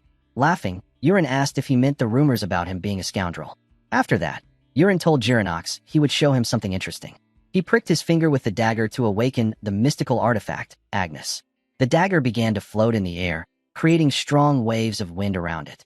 Jiranox was shocked and asked what was happening. Yurin explained that it was a legendary ego sword, a sword that in the original story was supposed to be obtained by the protagonist. A pop-up window appeared, asking if Yurin would proceed with the soul contract with Agnes. Yurin agreed, and suddenly the dagger shattered, reforming into a new shape. Yurin was surprised, because according to the settings, the ego sword should have had a cute girl's voice, but the current voice was not that at all. The dagger mocked Yurin, demanding to know who he was to make a contract with it. Yurin didn't understand, but the ego sword continued, claiming that Yurin had no talent at all. This made Yurin angry, as the ego sword seemed disappointed that it couldn't sense any mana from him, but he didn't like its attitude. The ego sword kept taunting him, calling him a nobody. Yurin grew even angrier, thinking to himself that the sword didn't even sound like the delinquent high school girl character he had imagined. The ego sword then asked how Yurin knew about its location and the release spell. Yurin replied that he had heard it from meeting the Great Prophet, a background detail he had forcibly added into the novel for plausibility. The ego sword found it impossible to believe and asked why the Great Prophet would tell such things to someone as useless as Yurin. It then asked if Yurin also knew the abilities of the ego sword. Yurin smirked and replied that he already knew everything, since he was the one who had created the setting in the first place. Agnes could be divided into two parts. One was the main body, and the other was a secondary body that functioned as a freeform weapon. Each part could transform into whatever type of weapon the wielder imagined. In the original story, the protagonist used it as both a sword and a shield. Even if the secondary weapon was lost, it would always return to the main body. The ego sword realized Yurin truly knew about its abilities but taunted him again, saying he would never be able to use it because it could only be wielded with mana. The sword told him to give up. Yurin, fed up, snapped back that the sword was too noisy. He pointed his finger at the ego sword, forcing it to become affiliated with him. Yurin decided to carry it in its transformed state as a ring. After being bound to Yurin, the ego sword suddenly felt a strange warmth. This assured Yurin that martial arts energy could also work in place of mana for the ego sword. Turning back to Jiranox, Yurin asked how much time he would need to organize his affairs. Jiranox replied that he could do it in just 2 days. Hearing that, Yurin instructed him to meet at noon in 2 days in front of A.S. Castle's Central Park. Afterward, while Yurin was walking down the street, he was noticed by Ilya, who asked why Yurin was in S. Castle. Yurin wonders why Ilya is there, but suddenly senses that the situation in front of the Central Park feels oddly familiar and questions whether it is what he is thinking. Ilya, riding her horse, notices Yurin and stops to talk to him. Yurin feels as if the moment mirrors the scene where the original protagonist first meets Ilya. Ilya keeps calling out to Yurin, but when he doesn't reply, she raises her voice to force his attention toward her. Yurin quickly apologizes while thinking about how the flow of the story has changed. Ilya dismounts from her horse and asks why Yurin is there. Yurin replies that he came to find a blacksmith. Ilya doesn't understand, pointing out that the Rox family already has many blacksmiths. Yurin agrees, but explains that he wants to use his own personal blacksmith. Ilya smiles, saying that she would have helped him if he had told her in advance. Yurin continues, saying it's fine because he has already found someone good, and then points toward Jiranox, who arrives after preparing himself. Jiranox hurries to the meeting point and asks if Yurin has waited long. Yurin replies that he has come at the right time and introduces him to Ilya as his fiancé. While they are talking, one of the knights addresses Ilya as captain, reminding her that they need to depart, but also asks about Yurin's identity. The knight's name is Musk, and Ilya introduces Yurin to him as her fiancé. Yurin rocks. Musk's expression changes after hearing this, but he keeps calm, greets Yurin, and introduces himself as the 5th squad leader of the Marcus Marquis family's Steelhammer Knight Order, Musk Malin. Yurin politely replies that it's nice to meet him. Yurin, however, already knows Musk well enough, titles aside, since he is the one who created the character. Simply put, Musk is an extra with nothing much to him, except for a lousy personality. In the original novel, the setting played out like this. Musk and his Knight Order block the path, refusing to move. Musk tells them to step aside if they don't want to die. Then the protagonist steps forward, a fight breaks out, and Ilya appears just in time to stop it, beginning her connection with the protagonist. The important part afterward is that the protagonist accompanies Ilya into battle and saves her from a deadly crisis. But now, Yurin cannot find the protagonist anywhere to return him to the story. Since he can't allow Ilya to die, he steps in himself. That's why Yurin asks Ilya where they are going. Ilya explains that orc raids have been increasing near S Castle, and their Knight Order has received reconnaissance and subjugation orders. Hearing this, Yurin asks Ilya a favor. He wants to accompany her. Ilya is very surprised and asks why. Yurin explains that he wants real combat experience and also wishes to see her skills. Ilya argues that it will be dangerous. Yurin replies that it's fine, since at the very least he is good at running away. After some thought, Ilya orders Musk to provide Yurin with a horse. Musk strongly disagrees, saying they aren't going on a trip and that they cannot let their guard down, even if the enemies are just orcs. He points out that he can't sense any mana from Yurin or Jiranox and insists they don't have the ability or luxury to protect them. Hearing his complaints, Ilya firmly reminds Musk that she isn't asking a favor but giving an order, so he should follow it without further argument. Musk, unhappy, has no choice but to obey and grudgingly says he will prepare the horse right away. As he leaves, he mutters that if Ilya is so upset, then she should just make him captain. Yurin and Ilya watch in silence. After some time, the group departs for the mission. While riding, Ilya instructs Yurin to stay close to her because it will be dangerous. Yurin agrees and tells Jiranox to hold on tight. Jiranox, looking nervous, grabs firmly as they set the horses into motion. They eventually reach their destination, and Ilya orders the knights to split into groups of 5 to search for orc settlements. She strictly forbids them from attacking alone and instructs that if they find a settlement, they must retreat immediately and fire a signal flare.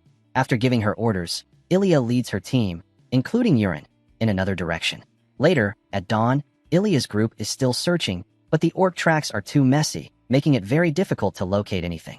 One of the soldiers asks what they should do since it will soon get dark. Ilya considers and decides they should head back for the day, but suddenly, a flare goes up from another team.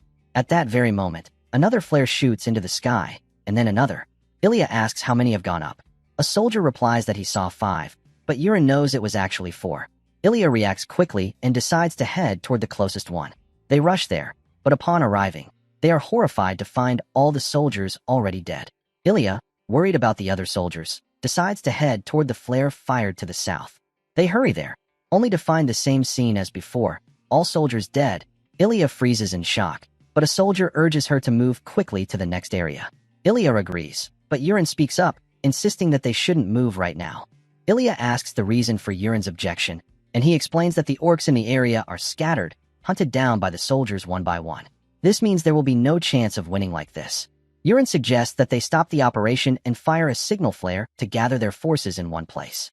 Hearing that, one of the soldiers snaps at Yurin, telling him to be quiet since he has no right to interfere, and even blames Yurin for the mess they are in. Yurin recalls that in the original story, the protagonist was also cursed out at this part, and even readers criticized him for making them frustrated. The soldier continues shouting at Yurin, belittling him and telling him not to speak if he doesn't know anything about combat. Yurin points at the soldier and coldly tells him to shut up. The soldier is shocked and suddenly collapses in pain. Ilya doesn't understand the situation and looks at Yurin's face. Yurin, visibly angry, tells the soldier to know his place. Tremendous pain humbles the soldier, and he starts begging. Yurin orders him to just watch silently. Then Yurin shifts his attention back to Ilya. In the original story, Ilya didn't listen to the protagonist and insisted on her own thoughts. But now that Yurin has changed the situation, he tells her to judge wisely. Ilya silently observes Yurin, then agrees, deciding to think with a cool mind. She orders the knights to fire a blue signal flare immediately to gather their forces in one place. The soldiers fire the flare, and they wait for reinforcement. Jiranox, amazed by Yurin's decisiveness, whispers to him about how he made everyone move according to his will. Yurin laughs, replying that it was nothing. While Ilya is speaking with the other knights, Jiranox remarks that many soldiers will soon gather. Yurin, however, remains silent, which shocks Jiranox. Yurin explains that most soldiers won't be able to come at all, because the orc named Kurata has already gone around and dealt with them. Jiranox becomes very frightened and asks what Yurin is waiting for in such a dangerous place. Yurin smiles and replies that he is waiting for real combat. Suddenly, a soldier comes running toward them, shouting for everyone to run immediately. The soldier is crying and trying to speak, but Ilya suddenly shifts into battle mode when she sees what is chasing him. The soldier is being pursued by many orc warriors, and they are in large numbers. Ilya is startled by the sight and turns to Yurin, apologizing, because she believes he is about to die because of her. Yurin calmly replies that it's alright, since they won't die here. Yurin then begins walking toward the orc monsters. Ilya, shocked, asks what he is about to do. Ignoring her, Yurin tells Agnes that it's time to try what they practiced over the past 2 days. He then orders Agnes to create black iron bullets with its secondary body. This is a technique Yurin obtained when his 10,000 poison absorption divine energy reached 3 stars, but he hadn't yet had a chance to test it. Yurin's black iron explosions are at level 1, a skill that launches hidden weapons which explode by infusing internal energy into the bullets. However, to use it, a hidden black iron weapon is required. Thanks to Agnes, Yurin now has the ability to create that weapon. He throws it toward the orcs, and it attaches to one of their axes. A few seconds later, the bullets detonate, creating a massive explosion that defeats many orcs at once. Yurin recalls the secondary weapon and happily notes how convenient it is. The remaining orcs roar and charge at him, but he uses the bullet weapon again, defeating another group. Ilya rushes up to him, asking what exactly he is throwing at the monsters. Yurin shows her the secondary weapon, explaining that it's called Black Iron Explosion, and promises to explain in detail later. He then tells her that he has already reduced the orc numbers significantly. Startled, Ilya shouts at the soldiers, asking what they are waiting for. She urges them that they can win now. It is their only chance. With her command, Ilya and the soldiers charge toward the orcs. Ilya defeats the first one, while other soldiers manage to defeat several as well. But then, seeing their defeat was near, one of the orcs tries to run away. His path is blocked by another orc, this one with red skin. The green orc is tiny in front of the red one and trembles in fear. The red orc grabs the green one by the head and kills it on the spot. Ilya, the knights, and even the other orcs are stunned by the shocking scene. Ilya is startled by the ridiculous size of the red orc. Yurin, however, stays silent, thinking that the legendary orc warrior has finally appeared. The red orc is none other than Kurata. Yurin knows that if they cannot defeat it today, then all of them will die. Kurata roars, unleashing his reddish, formidable aura, which creates massive waves of wind. He swings his sword, and then takes a stance, ready to charge at Ilya. She knows she cannot counter his attack, so she prepares to avoid it. At that moment, Yurin rushes in to save her, scolding her for just standing there. They barely dodge Kurata's strike, which crashes into the ground with immense force, while Yurin carries Ilya piggyback to safety. Once in a secure spot, Yurin shouts at Ilya, telling her she almost died just now. But Ilya is stunned when she sees the ground around them. Every one of her soldiers has been killed, and Kurata is already preparing to attack again. Yurin quickly decides to use the black iron explosion weapon against Kurata and hurls it at him. It lands near Kurata's ear and detonates, but shockingly, it has no effect at all. There isn't even a single scratch on Kurata. After taking the blast, Kurata says something in his language. Yurin is shaken, realizing that none of his attacks are working. Since Kurata is an orc warrior, his skin was originally set to be as tough as steel, but now, witnessing it firsthand, it feels terrifying. Ilya, furious at Kurata for taking down her subordinates, curses him. She finds it unforgivable and makes her stance, infusing aura into her sword. She charges straight at Kurata, striking quickly, but Kurata blocks her blade with his own. Ilya keeps swinging relentlessly, while Kurata parries each strike with ease. Jiranox and Yurin watch closely. Yurin is impressed, thinking that it is expected of Ilya. The Sword Empress trait is truly overpowered. It is still early in the novel, yet she is strong enough to push Kurata this far. Even though Kurata's steel-like skin and armor are being attacked by Ilya, he still stands tall, as if nothing has happened. Kurata continues muttering in his language, then suddenly releases an immense burst of aura. Ilya is stunned. An orc using aura is unheard of. Kurata now launches his counterattack, and Ilya barely manages to block. Just as in the original novel, Ilya begins to lose ground against Kurata. Unable to handle his overwhelming power, she collapses to the ground. Kurata, unscathed, walks toward her. The knights rush to her aid and help her stand. Frustrated, Ilya admits that she cannot defeat Kurata. With no other option, she tells the soldiers that they must retreat. But as Kurata advances toward Ilya, Yurin steps in. Kurata speaks again in his language, but Yurin ignores him, pulling out a dagger for a direct throw. He launches it with all his might, startling Kurata, who instinctively counters it with his sword, shattering it in one blow. Yurin is shocked. Kurata destroyed his dagger with a single strike. However, Kurata suddenly notices a cut on his shoulder. The wound instantly explodes, creating a powerful blast. Kurata gets injured, and his arm becomes useless. Yurin laughs, explaining that the first dagger was a fake. While Kurata blocked the direct shot, he didn't notice the real dagger Yurin had thrown from behind. Smirking, Yurin points out that even though Kurata's skin is as tough as steel, not every part of his body is invulnerable. The weak points appear in the cracks of his armor, and Yurin won't hesitate to exploit them. Enraged, Kurata swings his sword at Yurin. Surprised, Yurin barely manages to dodge, by mere milliseconds, and avoids the next strike as well. He counters by firing another bullet, taunting Kurata and asking where he's going. The bullet hits, causing another explosion. Walking forward confidently, Yurin sneers, asking if Kurata is angry, then mocks him, saying he has no intention of being caught obediently. Yurin was greatly startled when he noticed that the orc warrior was preparing to attack Jiranox. The orc warrior leapt high into the air, its massive sword gleaming as it came down toward Jiranox. Faced with this sudden and dire situation, Yurin had no choice but to act immediately. Without hesitation, he sprinted forward, determined to save him at any cost. In that critical moment, Yurin decided to unleash the Dragon Step technique. Though it was only a small version of the technique, he poured all of his internal energy into it, pushing his body to its absolute limit in order to increase his speed. As the orc warrior's sword was about to strike Jiranox, Yurin reached just in time and managed to pull him away from the fatal blow. The warrior's sword smashed into the ground with terrifying force, releasing an overwhelming aura that shook the surroundings. The orc warrior's eyes widened in shock at the sight of Yurin saving Jiranox in the blink of an eye. Ilya, watching from a distance, was equally astonished. She could not believe Yurin's incredible speed and courage. After pulling Jiranox to safety, Yurin realized that the battle needed to be ended swiftly. He stood firm before the orc warrior and summoned his sword, Agnes. With a commanding voice, he ordered the blade to transform into the Bloodflower Butterfly, one of the highest-grade hidden weapons passed down through the Sichuan Tang family. In an instant, the blade dissolved into a flurry of beautiful butterflies, shimmering with a mysterious aura, and launched forward using the curved shot technique. Despite the chaos of battle, Ilya was entranced by the breathtaking sight of the butterflies. She found herself unable to hold back a quiet compliment at their beauty. The orc warrior, however, reacted differently. Instinctive fear gripped its heart, and it desperately swung its weapon, hacking at the butterflies with frantic speed. But its efforts were in vain. One of the butterflies landed directly on its chest, glowing with an intense white light. The orc warrior let out a horrified roar just before the butterfly exploded. The explosion took down the orc warrior. Both Ilya and Yurin were shocked by the devastating power of the hidden weapon.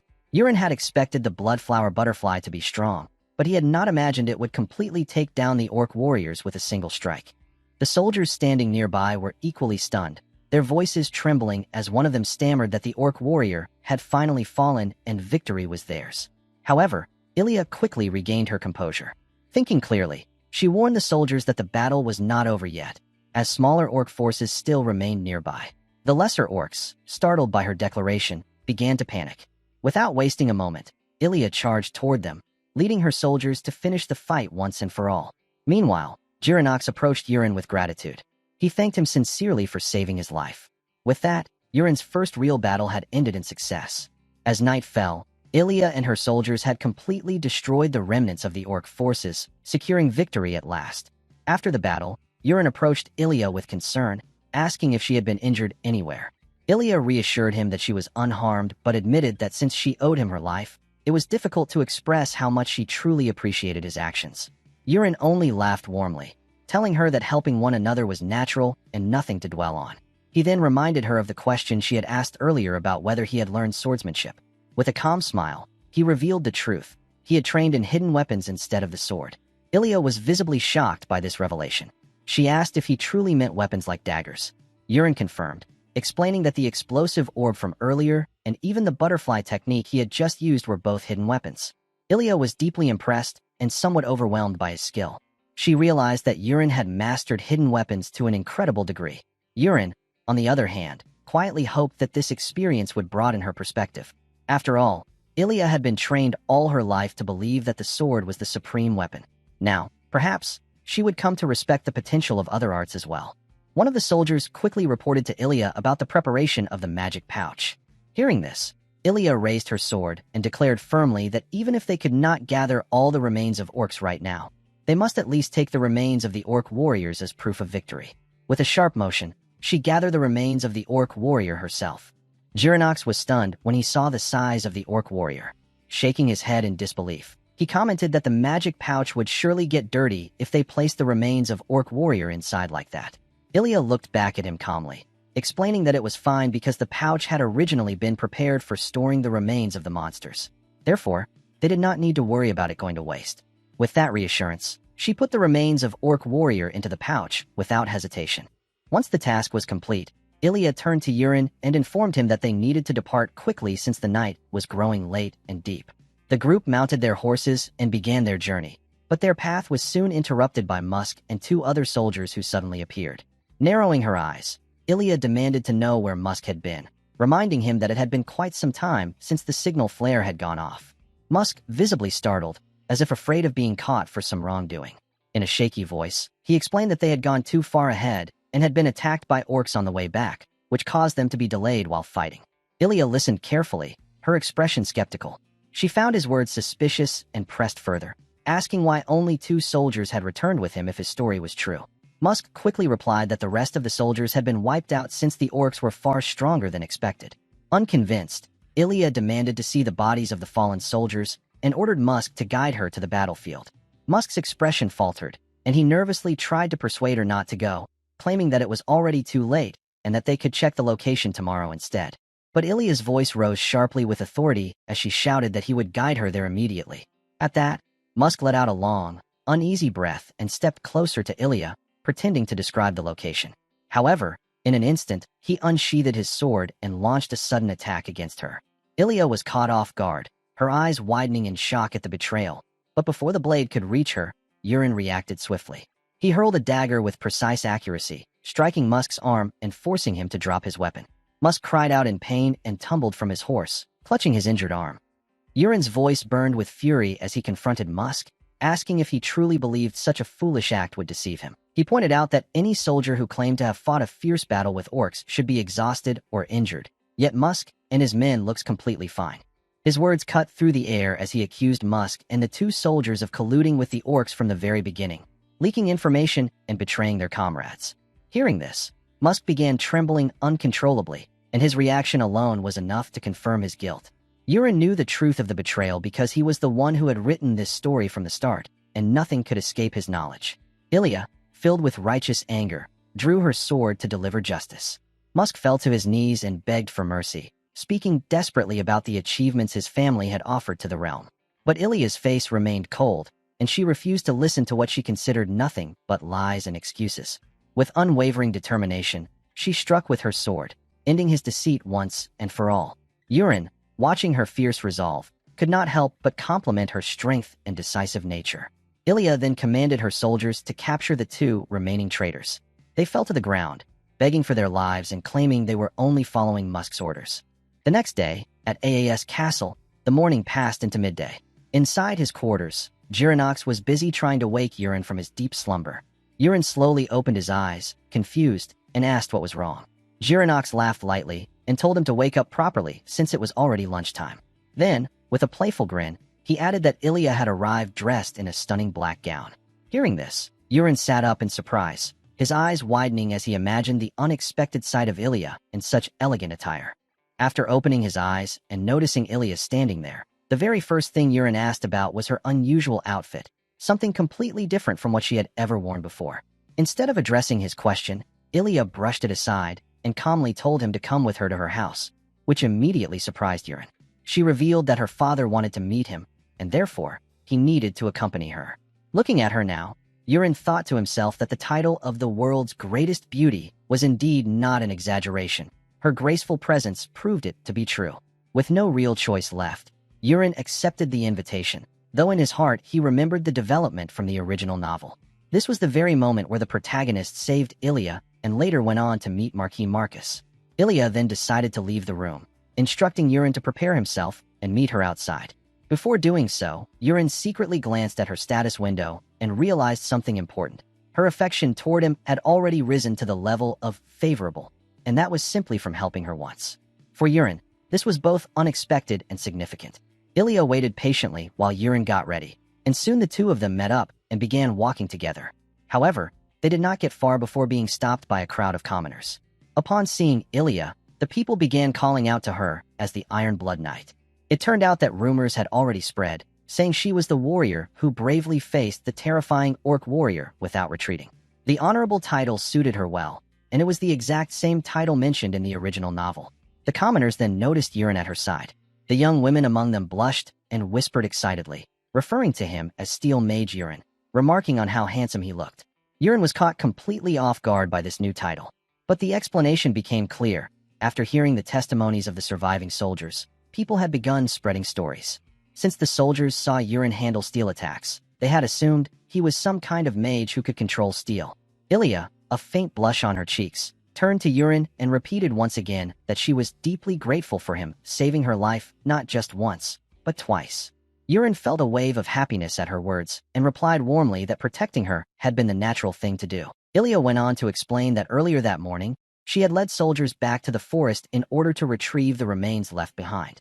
When they arrived at the battlefield, the scene was far more devastating than she had imagined. The gruesome sight left her shaken.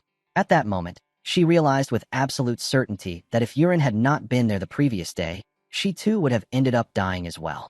Yurin silently listened to her confession, saying nothing, but the weight of her words sank deep into him. Ilya, however, did not allow despair to overtake her.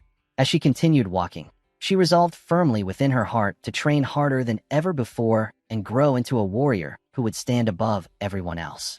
She made up her mind that she would never be defeated again. Hearing her determination, Yurin smiled to himself. He knew that this was the turning point where she would finally bloom into her true talent, eventually becoming the powerful warrior worthy of the legendary Sword Emperor trait. Soon, they arrived outside. Ilya revealed that although the Marcus family estate was not far from the castle, her father had still arranged for a warp circle to transport them comfortably. The three of them stepped into the circle, where mages began their chant. In the very next instant, the scenery around them shifted, and they found themselves standing before the grand estate. Yurin was taken aback by how the surroundings had changed in the blink of an eye, while Ilya calmly welcomed him to her family home. Without pausing, she began leading the way inside, with Yurin and Girinox following closely behind. Yurin, however, felt a strange sensation in his body and realized he might be experiencing what the magic tower once described as warp sickness. Meanwhile, Girinox could hardly contain his amazement at the vast beauty of the Marcus estate. Wide-eyed, he even asked Yurin if he also lived in a mansion as magnificent as this one. Yurin tried to keep his composure, reminding himself that soon he would be officially welcomed and seated for a meal, just as the original protagonist had been in the novel. Back in Tyrian, he had only eaten plain soup every day, but today he was certain he would finally taste noble food fit for royalty. When they entered the grand dining room, Ilya's father was already waiting. With a commanding presence, he addressed Yurin, telling him to come closer. Yurin walked forward respectfully and prepared to greet him, but Ilya's father simply waved his hand, saying there was no need for such formality, and asked Yurin to sit down comfortably. Yurin modestly took his seat at the dining table, maintaining his composure in front of Ilya's father. Marquis Marcus began by expressing his gratitude, saying that before anything else, before even being Yurin's future father-in-law, he was most thankful as Ilya's father. He sincerely appreciated Yurin for saving his daughter's life. Yurin responded politely, humbly stating that it was no trouble at all, and that protecting Ilya was simply something he naturally had to do. Soon after, the chef arrived, carefully carrying the meal and placing it in front of Yurin. At first, Yurin's eyes lit up in anticipation, his mouth almost watering as he eagerly wondered what kind of exquisite dish they had prepared for him. To his surprise, however, the meal turned out to be none other than the Marcus family's traditional Tyrian soup. Though it was slightly different from the Rox family version, the Marcus family had their own secret recipe that made the soup richer and more savory. Still, Yurin's excitement quickly faded. Internally, he sighed, feeling disappointed to once again see the same kind of soup set before him. Marquis Marcus, however, seemed quite proud of the dish. He began talking at length about the tradition, explaining that just like the Rox family, the Marcus family also had the custom of eating Tyrian soup after battles.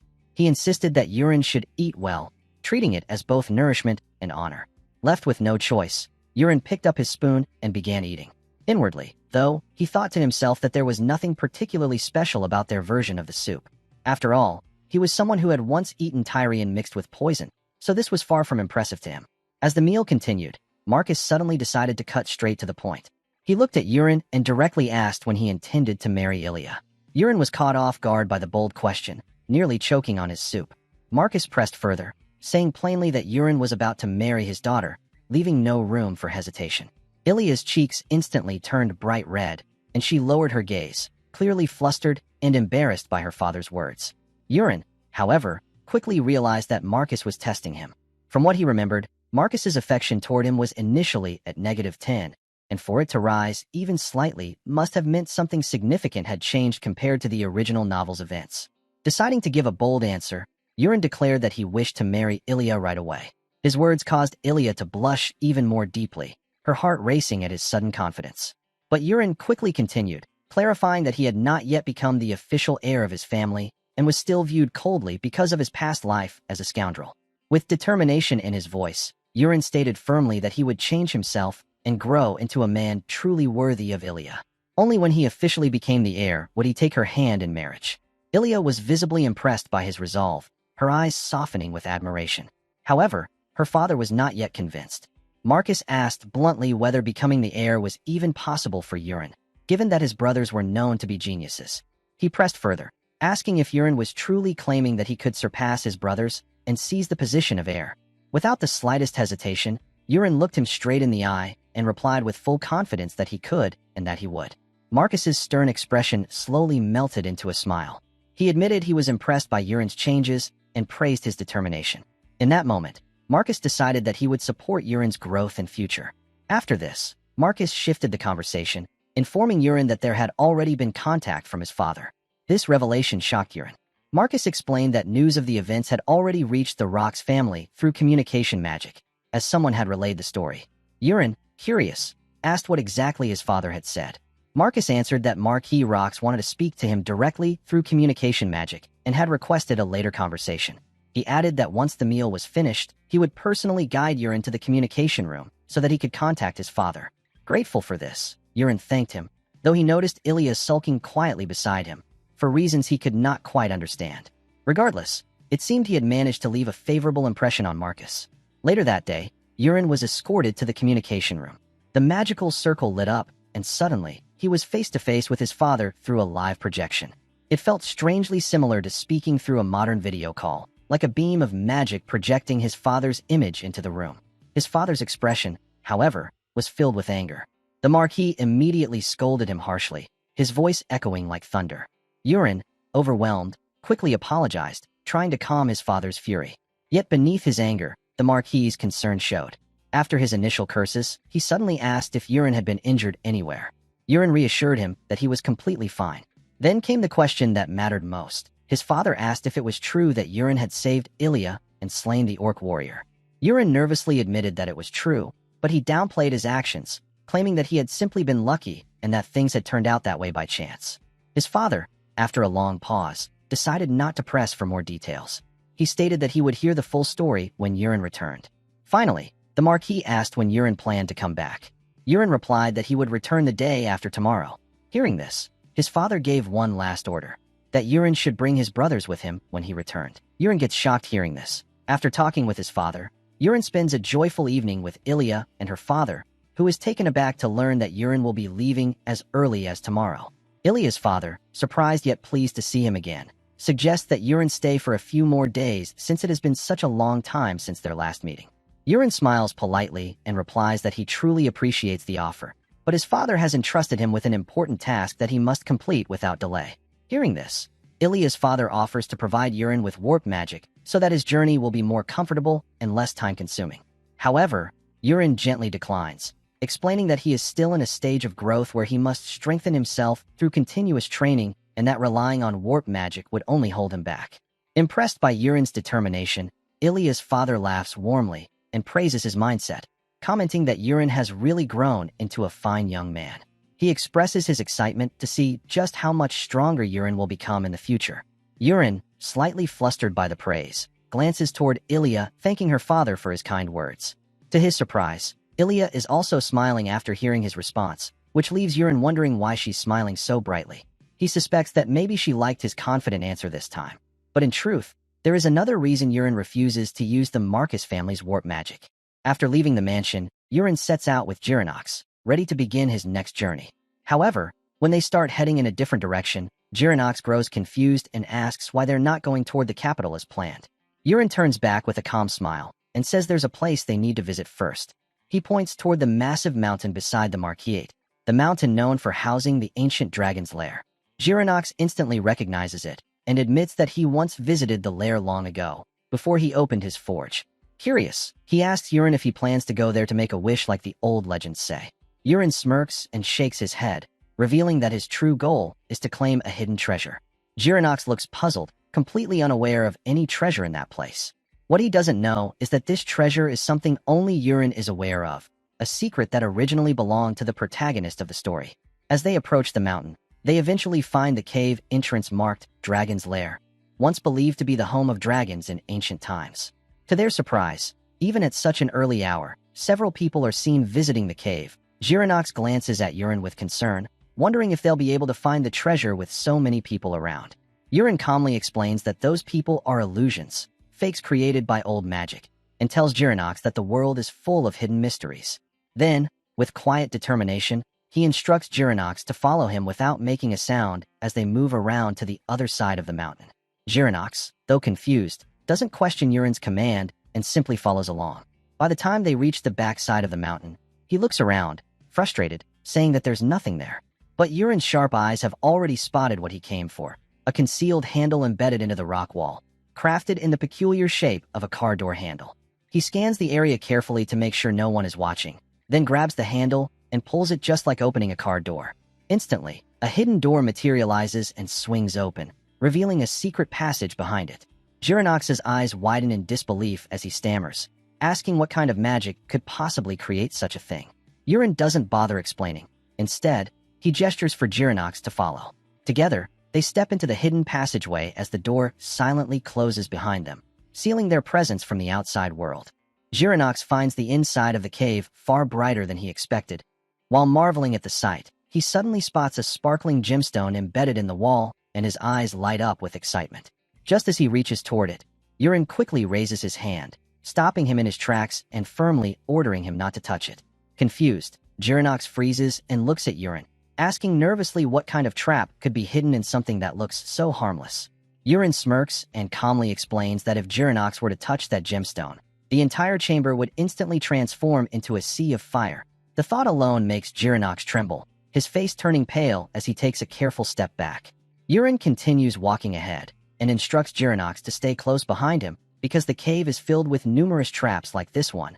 Girinox gulps nervously but obeys without argument, determined not to make a fatal mistake.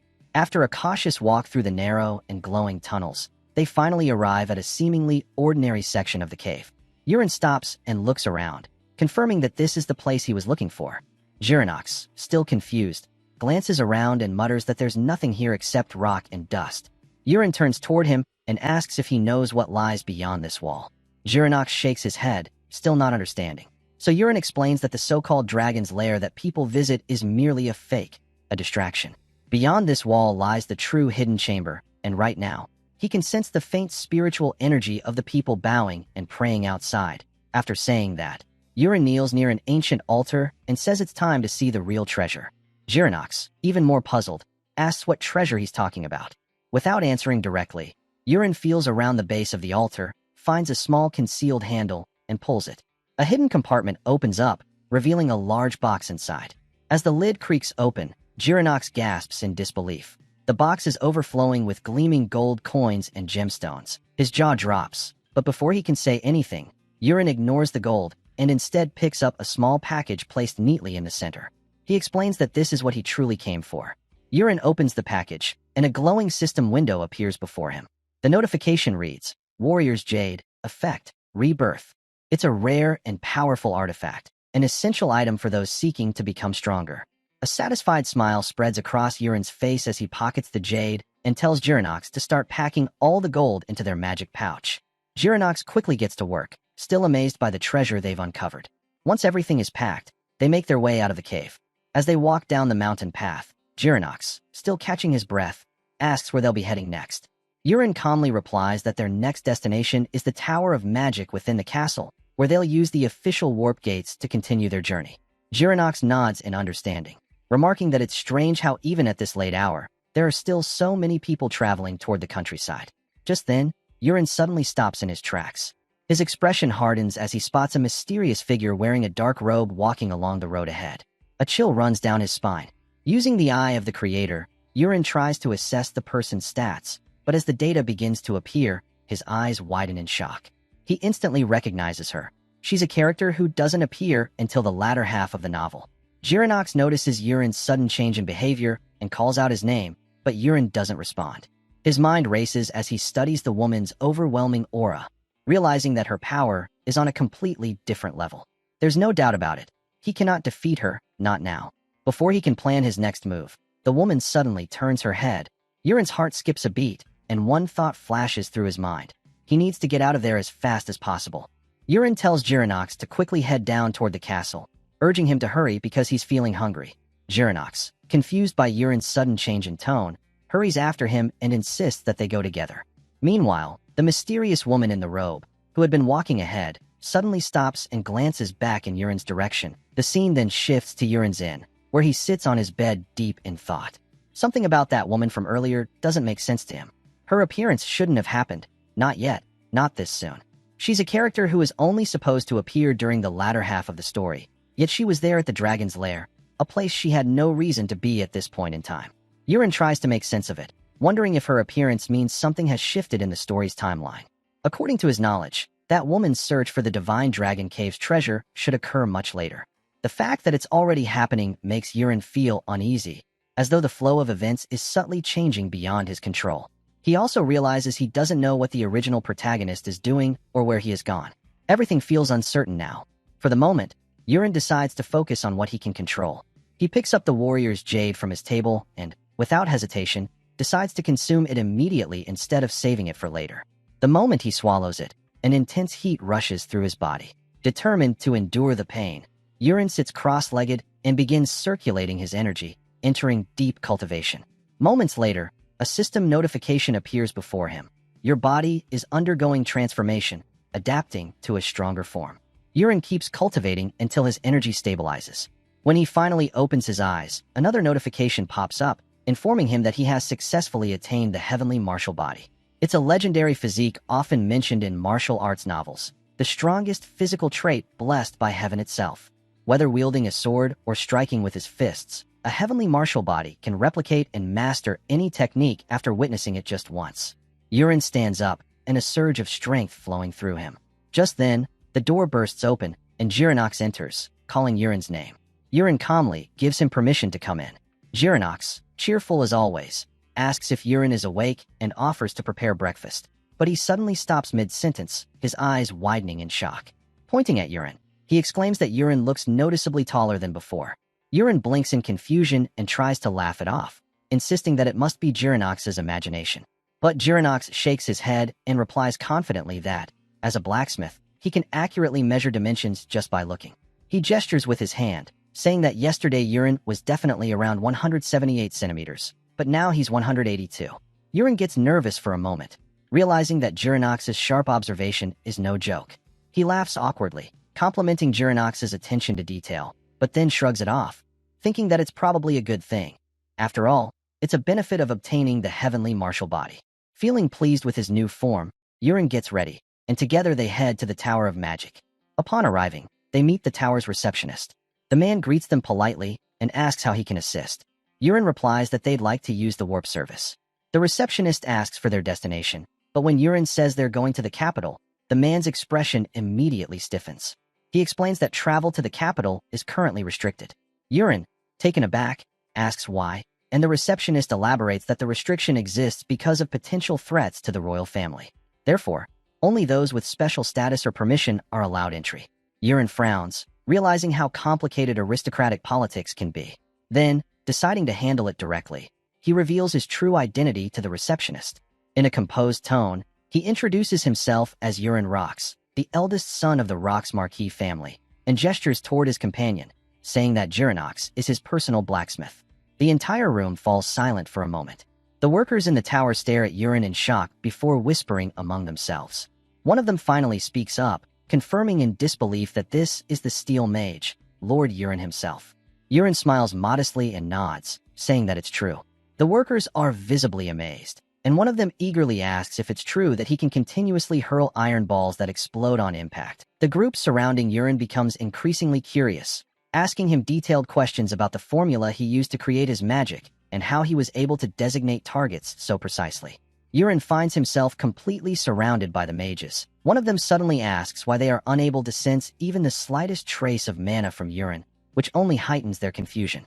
Before the situation escalates further, an elderly man steps forward, tapping his staff firmly against the ground, and commands everyone to stop. In the blink of an eye, Yurin and Jirinox find themselves transported to another room entirely. Both of them glance around in surprise, unable to understand how they were moved so suddenly. The old man standing before them gives a polite bow and apologizes for his students' behavior, explaining that they can get overly enthusiastic when meeting talented magicians. Still processing what just happened, Yurin respectfully asks for the old man's name. The man smiles kindly and introduces himself as Yubian, the head of the Castle Magic Tower Council. Yurin's eyes widen in shock upon hearing that name. Great Mage Yubian. He remembers creating that very character himself when designing this world. In Yurin's writing, Yubian appears to be a gentle, wise old man on the surface, a kind and grandfatherly figure admired by his peers. However, when angered, his true nature is terrifying. A ruthless killer who silently takes down anyone that displeases him, leaving no trace behind. Yurin realizes that Yubian was never meant to appear this early. In fact, he had written the character as a background figure for fun and had never actually included him in the main storyline. Yet here he was, standing right in front of him in reality. Yurin can't help but feel that his luck has taken a strange turn lately. First the mysterious woman, and now one of the most dangerous people in his world. Yubian gives Yurin a gentle smile, saying that he will personally warp him to the capital from this chamber. Grateful, Yurin bows and thanks him. As Yubian begins preparing the warp spell, he suddenly pauses and turns toward Yurin with a curious expression. For some reason, he says, "I have a feeling we'll be meeting again soon, Lord Yurin." A chill runs down Yurin's spine at those words. He forces a smile and politely replies, "Yes, perhaps," though in his mind he's hoping that such a meeting never happens again. Moments later, the warp activates. When they arrive at the capital, a worker from the warp tower greets them warmly, instructing them to step out of the warp chamber and welcoming them to the tower. Jirinox immediately looks around, his eyes widening with excitement as he takes in the sight of the magnificent city. The streets are filled with nobles dressed in elegant clothing. "Master Yurin," Jirinox says in awe, "why are all these buildings so fancy? Even the people look like they've stepped out of a royal painting." Yurin chuckles lightly and tells Jirinox to buy himself some new clothes using the money he gave him. As they continue walking, they eventually reach the Knight Academy, one of the most prestigious institutions in the kingdom. Jirinox can't stop staring at the grand architecture. When they reach the entrance, a pair of armored guards step forward, blocking their way. "What business do you have here?" one of the guards asks firmly. Yurin explains that he's here to request a visit, so the guards ask for his full name and the name of the student he wishes to meet. Yurin introduces himself as Yurin Rox, eldest son of the Rox Marquis family, and tells them that he is looking for his younger brother, Colin Rox. At that moment, a tall, silver-haired student standing nearby, clearly from a noble family himself, turns his head in surprise upon hearing Yurin's name. His sharp features and bearing suggest he might be from the Northern Duke Elian family. "Wait," the young man says, stepping closer. "Did you just say Yurin Rox? Are you the same Yurin who defeated the orc warrior?" Yurin blinks in mild disbelief, realizing that the rumors have already spread to the capital. He hadn't expected the rumors to travel so fast. The silver-haired man studies him closely and continues with a faint smirk. So, the stories were true then.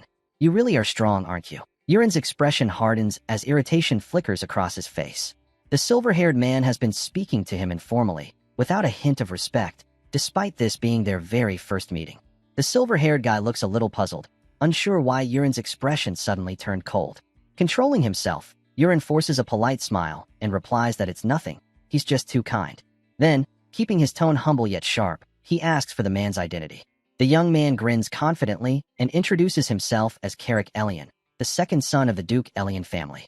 He also mentions, almost casually, that he's a close friend of Colin Rock's, Yurin's younger brother. Yurin nods slowly, thinking that it's just as he expected. Someone with that kind of arrogance could only come from the Elian family. Carrick smiles again and gestures for Yurin to follow him, saying he'll personally guide him to where Colin is. Though Yurin doesn't like the man's smug attitude or the faint tension in his voice, he decides to play along for now and follows him. Before entering the academy grounds, Yurin turns back and instructs Jurinox to wait outside until he returns. As they walk through the grand corridors of the academy, Carrick glances at Yurin and brings up the rumors spreading across the capital. He mentions hearing that Yurin defeated the orc warrior alongside Ilya. With a knowing smile, Carrick adds that he can understand Ilya's success. After all, she's a highly promising knight, but Yurin's involvement was unexpected since not much is known about him. His tone is polite, but there's a subtle undertone of mockery. Carrick then asks directly if Yurin really uses magic. Yurin keeps his composure and answers calmly that he can't go into details, but he isn't exactly a mage. Carrick smirks at that response and nods slowly, before continuing to walk. Seeing the man's expression, Yurin narrows his eyes. Yurin thinks to himself, growing more suspicious of Carrick's intentions. After a short while, Carrick stops and announces that they've arrived. Yurin looks around, confused. This isn't a classroom or a reception area, but rather an open training ground filled with sparring students. Before he can ask anything, a tall, purple-haired student approaches and greets Carrick, asking if he's finally returned. Carrick nods and immediately asks the student where Colin Rocks is. The purple-haired guy blinks and reminds Carrick that he himself just escorted Colin to see the professor a few minutes ago. Hearing that, Yurin feels his irritation spike. What's wrong with this guy? He thinks, realizing that Carrick dragged him here for no reason. First, he pretends to guide Yurin to Colin, then brings him to a training field under false pretenses. Before Yurin can question him, the purple-haired student notices Yurin and curiously asks who he is.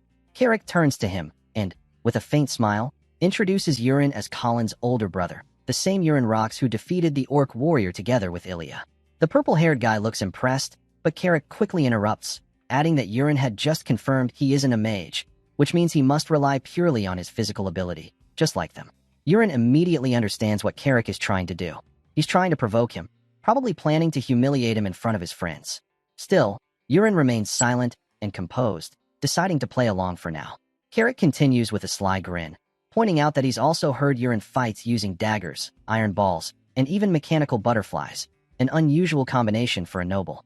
Then, pretending to sound friendly, he suggests that Yurin should show them his skills since everyone here is curious to see how the steel mage fights without magic. Yurin clenches his jaw but ultimately agrees, deciding to go with the flow and teach them a lesson instead. Carrick then calls over one of his companions, a purple-haired student named MANHW, who, according to Carrick, is an average-level trainee among the academy students. The implication is clear. Carrick expects Yurin to lose to someone ordinary. Yurin walks over to the weapon rack and calmly picks up a wooden sword. Seeing that, Carrick raises an eyebrow and asks mockingly why he's using a sword instead of his usual daggers. Yurin replies evenly that since this isn't real combat, a wooden sword will do just fine.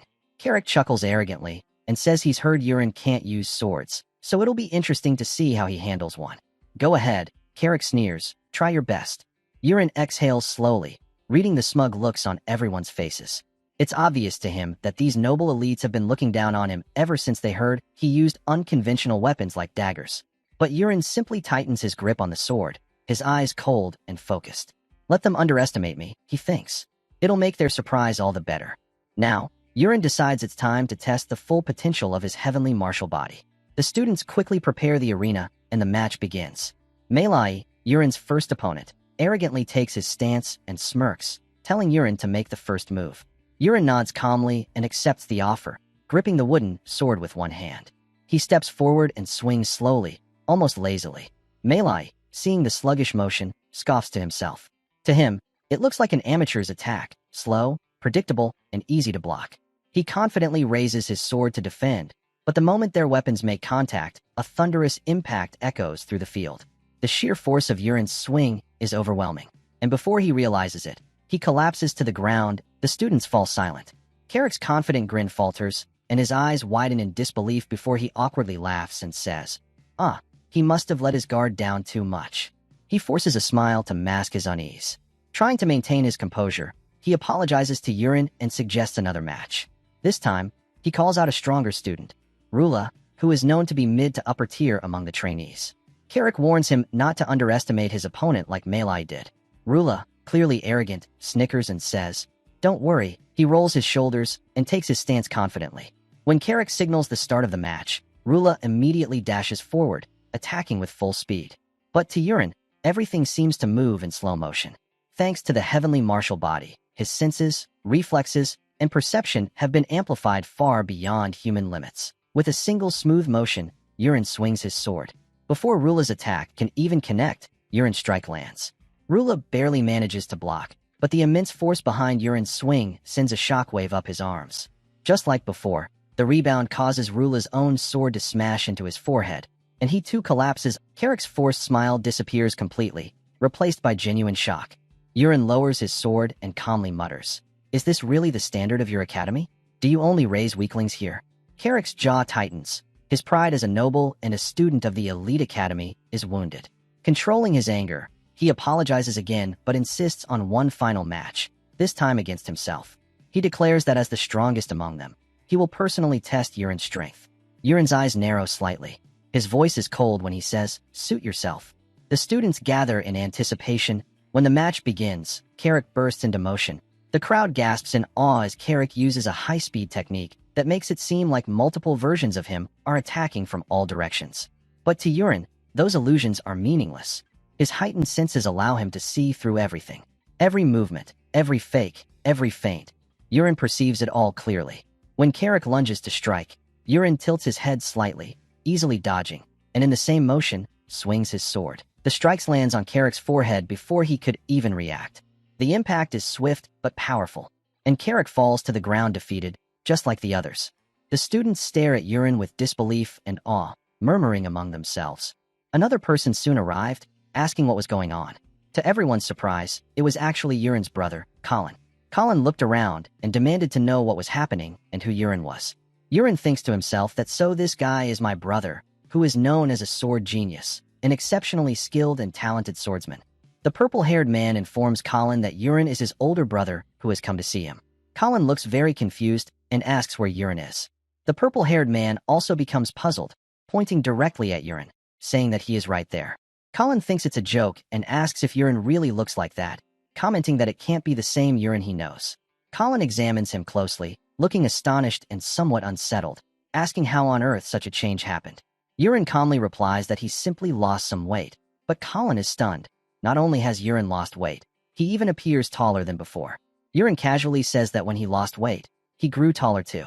Colin then notices several students fainted on the ground and asks why they are like that. The purple-haired man explains the situation to him, and after hearing everything, Colin finds it hard to believe. He points toward Yurin and asks if that means even the story about catching the orc warrior is true. Yurin confirms that it is. Colin is overwhelmed with emotions, but Yurin suddenly grows stern, asking how Colin could ever insult his older brother. Colin shouts that he can't believe Yurin has become that strong. Yurin asks if his little brother Colin is planning to go all out against him. That makes Colin even angrier, declaring that he has never truly considered Yurin his older brother. He says that the only thing Yurin has over him is being born 2 years earlier. This makes Yurin furious. He steps forward, determined to show Colin exactly why he's the older brother, and challenges him to come at him. Colin laughs, saying that's exactly what he wanted, but Yurin interrupts, suggesting they make a bet. Yurin proposes that the loser will have to grant the winner one wish.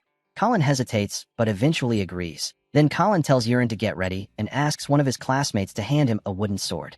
The purple-haired man whispers something to Colin again, and seeing this, Yurin smiles, thinking that he's probably explaining how Yurin defeated those 3 students earlier. As the match begins, Colin immediately releases his aura, showing his full strength. Yurin silently compliments him, realizing that Colin isn't letting his guard down and is fighting seriously from the very start. Colin possesses Swift Sword Level 2, Quick Movement Level 2, and the Sword Emperor trait.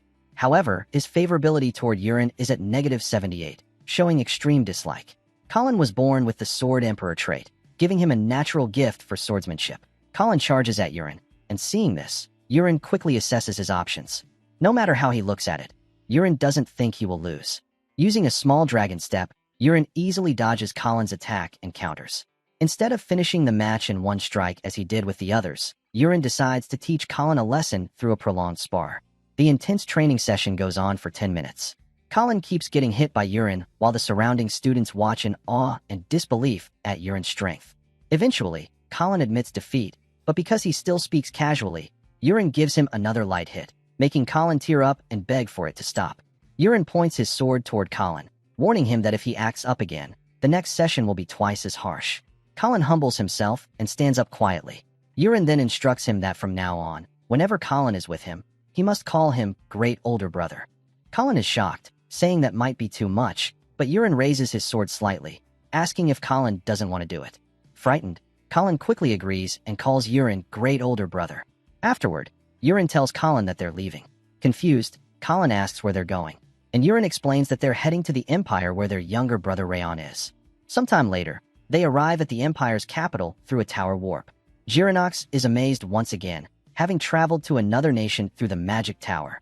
Yurin explains that the Magic Tower is a neutral entity that exists in every country. The architecture around them feels almost modern, showcasing the Empire's grand design.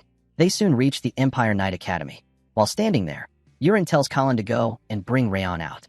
Colin agrees, but only says yes, prompting Yurin to smirk and remind him about the title, making Colin quickly correct himself and say, "Yes, Great Older Brother." After a short while, Colin returns with their youngest brother, Rayon. Yurin waves at him, surprised by how tall he's become. Rayon asks if he's really Yurin, and Yurin confirms it with a smile, praising Colin for his good work. Colin humbly nods, replying that it's nothing, Great Older Brother. Rayon begins to speak. Rayon informs Yurin about the situation he heard from Colin. Hearing the news, Yurin actually finds it convenient, because now he will not have to explain everything in detail, and they can leave quickly to return home. However, Rayon interrupts him and mentions that there is a significant problem. Curious, Yurin asks what the issue is, so Rayon explains that the Empire's capital city is currently under a state of emergency. They are allowed to enter the capital, but they cannot leave. The reason, Rayon adds, is that at dawn yesterday, the Empire's crown prince was assassinated. Yurin is extremely shocked after hearing this and momentarily becomes lost in his thoughts. Colin is also stunned by the news about the crown prince. Yurin wonders quietly if this is the same incident he knew would happen. Colin confirms that it is exactly as Yurin described and explains in more detail.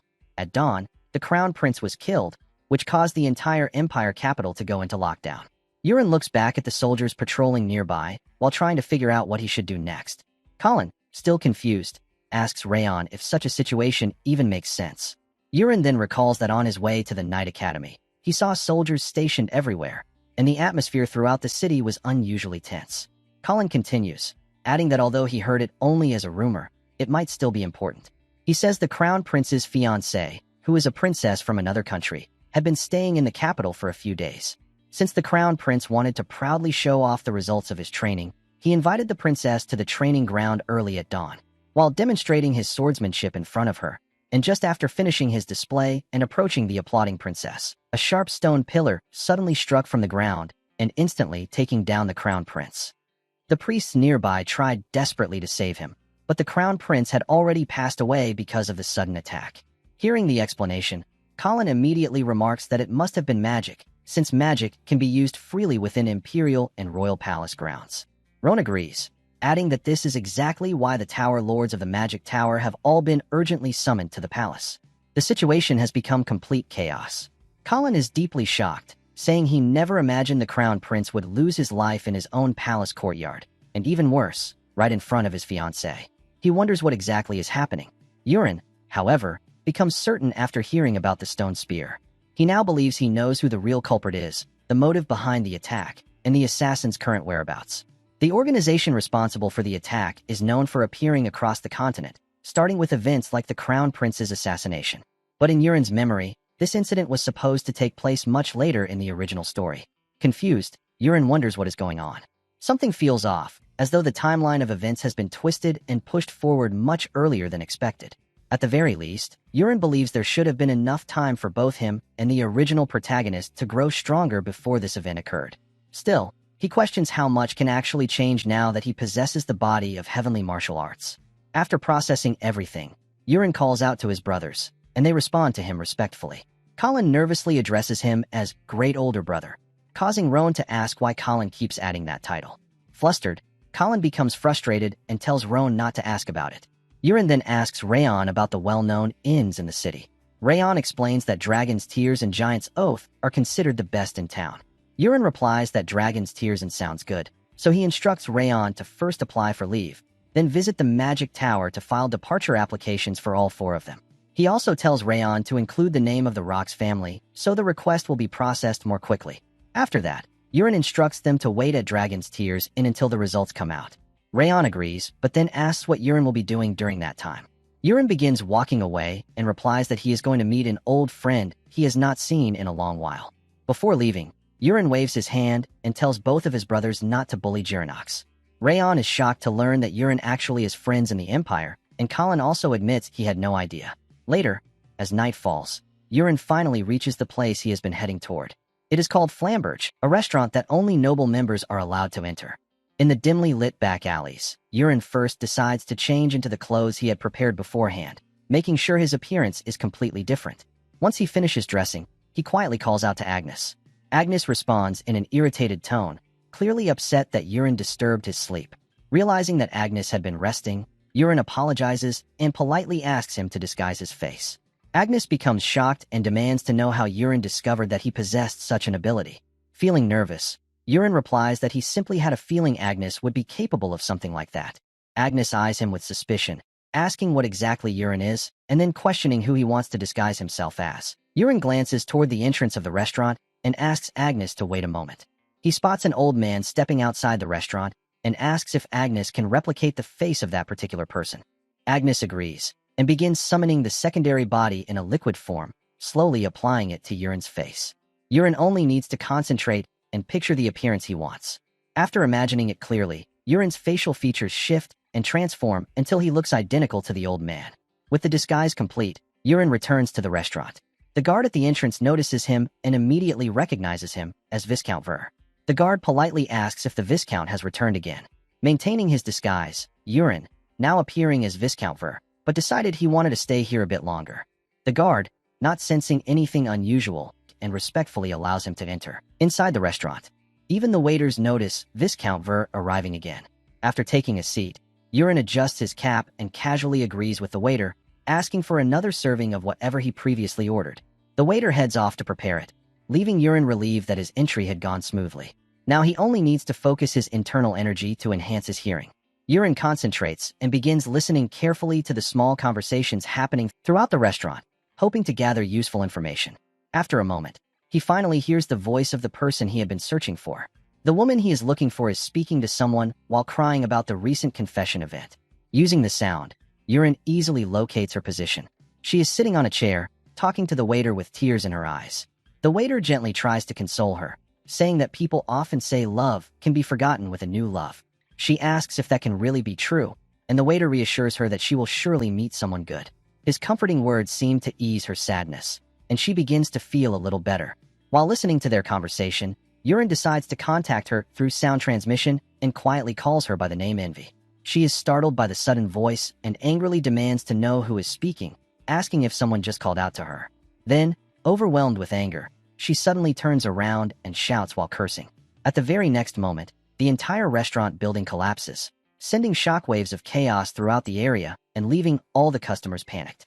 Yurin falls to the ground, terrified, because he never imagined she would lose control with such intensity. Envy unleashes her magic while desperately searching for the person who spoke to her earlier. Yurin becomes even more alarmed when he sees her status panel. Her destructive power is incredibly high, and her traits include the 7 deadly sins, Nvidia. On top of that, her affection toward Yurin is recorded at around -99, essentially expressing pure hostility. Yurin already knew she wasn't human and that she possessed overwhelming strength, but now he wonders if he could even survive a fight against her. Envy finally spots Yurin, realizes he is human, and immediately decides that she will take him down without hesitation. Despite knowing that Yurin can't win, he still feels compelled to give it a try, since that is the very reason he came here in the first place. Determined to push forward, Yurin decides to use Agnes to create a weapon, and as he activates the ability, his disguise fades away, revealing his true face. Then Yurin retrieves the core and carefully forges it into a dagger, hoping it will give him even the slightest advantage in this impossible battle. Envy finds Yurin's original form incredibly fascinating and even remarks that he is quite handsome. Amused and intrigued, she decides she would rather capture Yurin alive and make him become her servant rather than simply defeat him. She leaps into the sky and rushes toward Yurin, startling him so intensely that he instantly falls back to dodge the attack. Regaining his footing, he uses the direct strike skill and throws the dagger at Envy, but it bounces off her as if nothing happened, leaving not even a scratch. Since this tactic clearly failed, Yurin immediately switches strategies and uses the black iron explosion skill to attack Envy. Although the attack lands, it has no effect on her whatsoever. Envy becomes even more interested in Yurin after witnessing his unusual and creative magic. Growing more anxious, Yurin realizes he has run out of practical options and is left with no choice but to use the same finishing move that once took down an orc warrior in a single blow. He attacks Envy with Bloodfire Palm and Carving Shot, releasing a flurry of butterfly-like projectiles that fly toward her. However, Envy effortlessly disables them with her magic, shocking Yurin and making him painfully aware of how outmatched he is. Yurin feels completely drained and looks back in desperation, trying to figure out his next move. He notices people running for their lives after seeing the sudden appearance of such a terrifying monster, and to prevent further casualties, he realizes he must hold Envy off until the capital guards arrive. Envy grows annoyed and attacks Yurin again, and he barely dodges in time. After falling back, he finds himself in an even more dangerous position and becomes overwhelmed with anxiety, knowing that if he continues dodging like this, he will eventually be struck down. With no better option, Yurin decides to use the sword, even though he has not fully mastered it yet. He grabs the blade, and, instead of relying on hidden weapons, channels his inner energy directly into it. Envy lunges at him again, but this time Yurin dodges and successfully uses the sword to break through one of her stone spears. This small victory gives him a glimmer of hope, proving that even though it is difficult, the stone spears can indeed break. Yurin smiles, believing there may still be a chance to win. Envy complains that Yurin is surprisingly fun to fight and wonders how long he can continue keeping up with her before attacking him once more. Yurin grows more frustrated as the number of stone spears increases, but he still has a few techniques prepared. Suddenly, Envy feels a tightness in her chest and finds her body unable to move. It turns out Yurin has been secretly poisoning her throughout the battle. He used extended poison, which causes intense internal pain, snake mine poison from the blood venom art, infused with the venom of 100 vipers, and fiery flame poison made from fire frog toxin, which creates searing agony throughout the body. Yurin finally gets a reaction, and Envy's body becomes paralyzed, though only for a brief second. Yurin becomes nervous, wondering why the paralysis period is so short, but even so, he knows he cannot waste this opportunity. Using the small dragon's treasure trait to dramatically boost his speed, Yurin leaps into the air to attack her. Just as the paralysis ends, Yurin lands a clean blow and pours every bit of his inner force into a black iron explosion through the opening. Envy fails to dodge the strike, causing a massive blast that sends Yurin falling back to the ground. He feels relieved, genuinely believing he has finally defeated her, until he sees her body regenerate once again. Yurin is stunned and horrified as Envy recovers completely. Envy, now furious, announces she will finish this. Yurin realizes he had completely forgotten that these monsters have multiple phases before they truly die, and Envy is now entering phase 2. Not only that, but with each phase, their strength and magical power increase dramatically. Envy glares at Yurin with sharp curiosity and attacks him while shouting for him to fall. Yurin narrowly dodges by a hair's breadth, but her speed and unpredictability have increased far beyond what he faced before. He tries his hardest to fight back with the sword, yet deep down he knows that if things continue like this, he will not survive for long. Yurin grows increasingly desperate as the battle continues. After Envy changes her phase, she becomes far faster and far more unpredictable than before. Yurin carefully analyzes his chances of victory and comes to the grim conclusion that if nothing changes, he will soon lose his life. One of Envy's stone-based attacks narrowly misses him. By a hair's breadth, Yurin avoids a fatal strike, though the blow still grazes his shoulder. He immediately retreats, realizing that if he had reacted even a moment slower, the outcome would have been disastrous. Turning back, Yurin decides to flee, knowing that a single mistake now would cost him everything. Seeing Yurin attempt to escape only fuels Envy's fury. She blocks his path and coldly asks where he thinks he is going. She launches another relentless assault, and Yurin dodges again and again, barely keeping up. Envy finds the situation amusing and smiles, confidently claiming that there is no way Yurin can escape her so easily, and that all he can do is struggle. At that moment, Yurin realizes just how hopeless his situation has become. The scene then shifts to another part of town, where a woman is walking through the streets. She overhears people talking anxiously about a monster that has appeared in the area, and that the guards need to be called immediately. A person rushes in, asking for help and revealing that a creature covered in stone spears has appeared in the southern district. The woman listens silently and quickly concludes that they are talking about Envy. Residents of the area ask if the report is accurate, questioning whether it truly is a monster made of stone spears. The person confirms it, and upon hearing this, the woman instantly vanishes. The residents then speculate that this stone monster might also be the one responsible for the crown prince's death. The woman soon appears at a higher vantage point, searching for Envy's location. She notices a strange light in the distance, and, after confirming the direction, moves swiftly toward it. Meanwhile, Yurin stands his ground against Envy, gripping his sword as she prepares to finish him once and for all. As her attack comes crashing toward him, Yurin is filled with shock, convinced that this is the end. Just before the attack reaches him, a system window appears, informing Yurin that he is experiencing a true life-or-death crisis. As a result, 2 new special privileges are unlocked. The first privilege, Heavenly Eye, is upgraded to the creator's gaze and advances to level 2.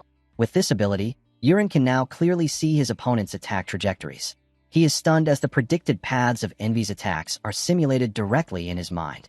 Realizing exactly where each strike will land, Yurin begins to evade every attack with ease. If he can read the predicted paths, dodging no longer feels impossible.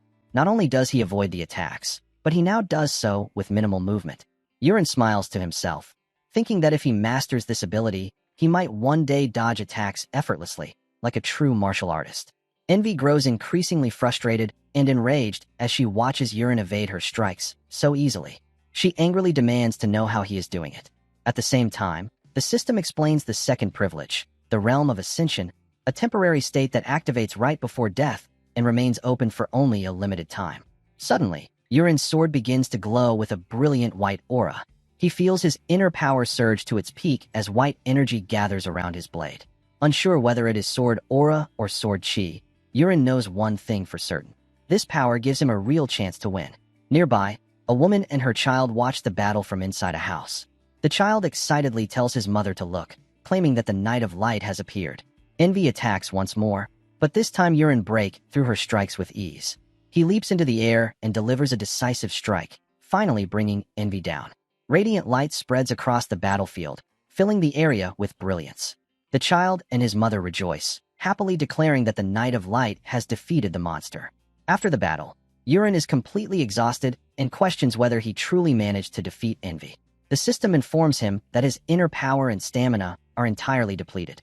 He barely survived, thanks only to the 2 privileges that activated at the last possible moment. Knowing he cannot stay, Yurin tries to leave before the guards arrive, forcing himself to move using every remaining ounce of strength. Suddenly, Yurin senses something wrong and turns back, only to see Envy being restrained once again, but this time at an alarming speed. The system alerts him that Envy has entered Phase 3, her final form. Terror fills Yurin as Envy smirks and declares that she will not let him escape. Realizing how dire the situation has become, Yurin feels completely overwhelmed and bitterly thinks that he did not even get the chance to thank a certain person. Envy, who has now entered her 3rd and final phase, is consumed by rage and becomes fully intent on ending Yurin's life. She launches an attack with her stone spears, and this time they are massively larger than in her previous phases, radiating overwhelming pressure. Yurin wonders if this is truly the end for him, as his inner energy has been completely drained from the earlier battle. Just as Envy's attack is about to strike, she suddenly comes to a halt, not by choice, but because someone else restrains her. The one holding her is none other than the woman Yurin saw earlier, the same woman who had been quietly listening to the townspeople's conversations. As she restrains Envy, the woman lands gracefully on the ground, and it quickly becomes clear that Envy recognizes her. Envy tries to draw her attention to the situation, urging her to look at what is happening, but the woman firmly orders Envy to stop, stating that this is not the time for them to reveal themselves. Not only Envy, but Yurin as well, is aware of who this woman is. The woman then leaps onto a nearby building, taking Envy with her, while Envy continues questioning whether she truly intends to ignore the scene below. This woman is the same one Yurin and Jiranox encountered when they descended from the Divine Dragon Palace. She is one of the 7 deadly sins. Yurin speaks her name out loud, realizing that they are leaving because the white-haired girl has decided that the timing is still not right for the 7 deadly sins to reveal themselves. Without acknowledging Yurin, white-haired girl chooses to depart and takes Envy along with her. Yurin feels a deep sense of relief, knowing that regardless of anything else, he is still alive. After white-haired girl and Envy completely vanish in a thin air, leaving no trace behind, Yurin notices the city guards rushing toward the scene to deal with the reported monster. Seeing this, Yurin decides it is best to leave, as running into the guards would only create unnecessary trouble. He avoids them carefully and makes his way through the back alleys, heading toward his inn. By the next morning, Yurin finally returns to his inn, where Jiranox greets him. After settling in, Yurin asks if anything unusual happened while he was away. He then inquires about Colin and Leon, wondering if they are still asleep. Jiranox reports that a dangerous individual appeared in the city the previous night, and as a result, Colin and Leon rushed out at dawn, saying they intended to catch the culprit. Yurin removes his robe, thinking that this kind of excitement is typical for people their age, and then collapses onto the bed, deciding to get some deep rest due to his extreme exhaustion.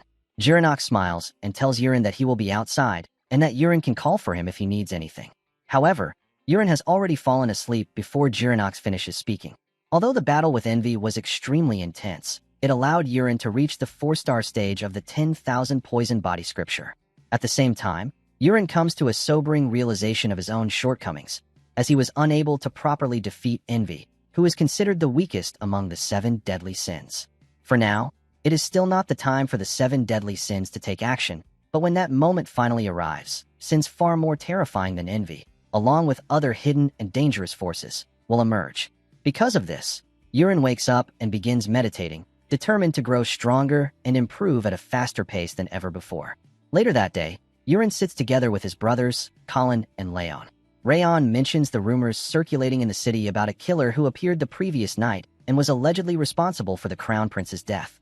Colin clicks his tongue in frustration, saying that if he had encountered the culprit, he would have captured him. Rayon continues with his own judgment, explaining that the enemy was clearly not someone on their level, judging by the severe damage done to the surrounding buildings. Leon adds that the rumors claim the assassin was a being far beyond human capability, with stone spears erupting from all over its body and smashing through structures. It all sounded unbelievable, but according to the stories, another figure suddenly appeared, someone wielding a sword. Confused, Colin asks about this mysterious person, and Leon turns to Yurin, explaining that witnesses said a Knight of Light appeared, a warrior who wielded a radiant light aura. They say he drew light from his sword, struck the monster with a shining blade, and even caused a powerful explosion. In the end, the monster fled, and the Knight of Light also disappeared without a trace. Colin praises the story, calling it incredible, and jokingly says that he wants a title like that someday. He then wonders aloud who the Knight of Light truly was, unaware that Yurin himself is that very knight. Yawning slightly, Yurin shifts the conversation and asks about the result of the departure application.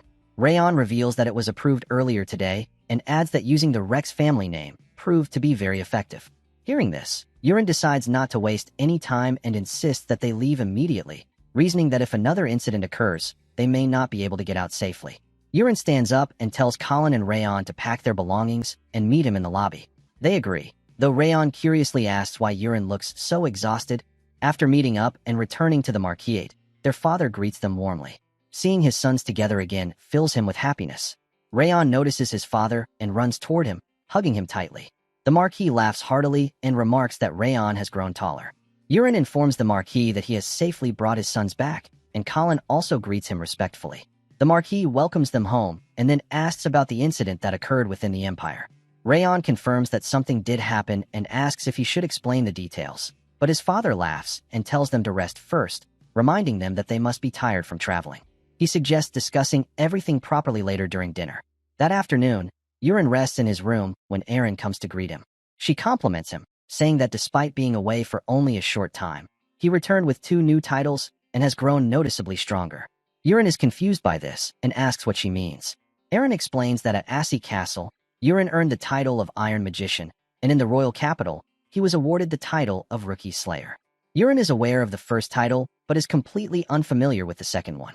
When Aaron asks if he truly did not know, she explains that at the Royal Knight Academy, Urine defeated 4 masterclass students. Hearing this, Urine recalls the incident and admits that he did indeed defeat them. Aaron continues, explaining that those students were all considered rising talents known as rookies, and since Urine defeated all of them, people began calling him the Rookie Slayer. Urine is shocked to learn that they were regarded as rookies, while Aaron is puzzled by his reaction. Changing the subject, Urine tells Aaron that he brought gifts for both her and Clyde, and says that he will give them tomorrow. While he is speaking, Peru arrives to deliver a message, informing Urine that the Marquis has summoned all of his sons for dinner. Hearing this, Urine heads to the dining hall as well. Once everyone is seated at the table, the Marquis asks if they have rested well, and all of them confirm that they have. The Marquis then reveals that before the meal is served, he wants to explain the reason he called them together. With a serious expression, he announces that they will soon begin the trial to determine the successor. As they all already know, the Rex family is a house in which the eldest son traditionally inherits the title. Under ordinary circumstances, Urine would have become the successor, and the Marquis himself had inherited the position at an even younger age than Urine is now. However, Urine wasted far too many precious years, and because of that, the Marquis originally intended to choose Colin as the next heir. That said, Urine has finally come to his senses. For this reason, the Marquis has decided that he will no longer make the decision on his own. Instead, his sons will prove with their own actions who is truly worthy of becoming the heir. The atmosphere in the room grows tense as Urine asks the Marquis how he plans to determine the successor. The Marquis stands up and explains that since there is no clear precedent for such a situation, he intends to divide the process into several stages. The first stage will be territorial defense. As they are already aware, the time is approaching when fully grown monsters will begin moving toward the coastline. If these threats are not swiftly dealt with, the people living in their lands will suffer heavy losses. In other words, the first trial is to defend the territory. All 3 brothers will be deployed to different battle zones, where they must demonstrate their full capabilities. For evaluation, the Marquis will assign 3 stewards, 1 to each son, and these stewards will observe the situation and report back objectively. In addition to that, for this trial, the Marquis grants them permission to use anything at their disposal. Urine asks for clarification, questioning whether they can truly use anything they want. The Marquis confirms this and explains that they may rely on their personal strength, the forces they have gathered, their connections, their wealth, and any other resources available to them. Colin asks if such freedom is really allowed, and the Marquis responds that they are not competing to become knights, but to become a marquis. Hearing this, Colin smiles while glancing at Urine, who fails to notice the meaning behind that expression. The Marquis continues, stating that while strength is important, there are qualities far more crucial for a marquis than simple brute force. If they have the ability, they may even borrow knights from other factions or families. In the end, what matters most is achieving the best possible results. Urine understands the conditions clearly, and Colin and Rayon do as well. The Marquis then claps his hands, signaling for the chef to bring in the food. Deciding it is time to eat, the Marquis explains that since his sons have finally returned home after such a long time, he personally ordered the preparation of the family's original chirain soup. Urine's expression darkens as he looks at the soup, realizing that he has to eat it once again. The Marquis encourages everyone to eat well and informs them that the deployment will begin in 1 month, meaning they must prepare with everything they have. The next day, Peru asks Urine whether he is going to start preparing for the trial. Hearing this, Urine casually asks if he even needs to prepare for anything at all. Peru then reveals that Urine's other brothers have already begun taking action. Colin in particular has made significant moves, and apparently even the Livingtine family is sending him support. Urine recalls that the Livingtine family is Lady Kana's birth family, and it seems she has decided to place all her hopes on Colin. Urine tells Peru that the Marquis instructed them to achieve the best results, which means that whether they borrow an entire knight order or face the monsters on their own, what truly matters is eliminating as many threats as possible.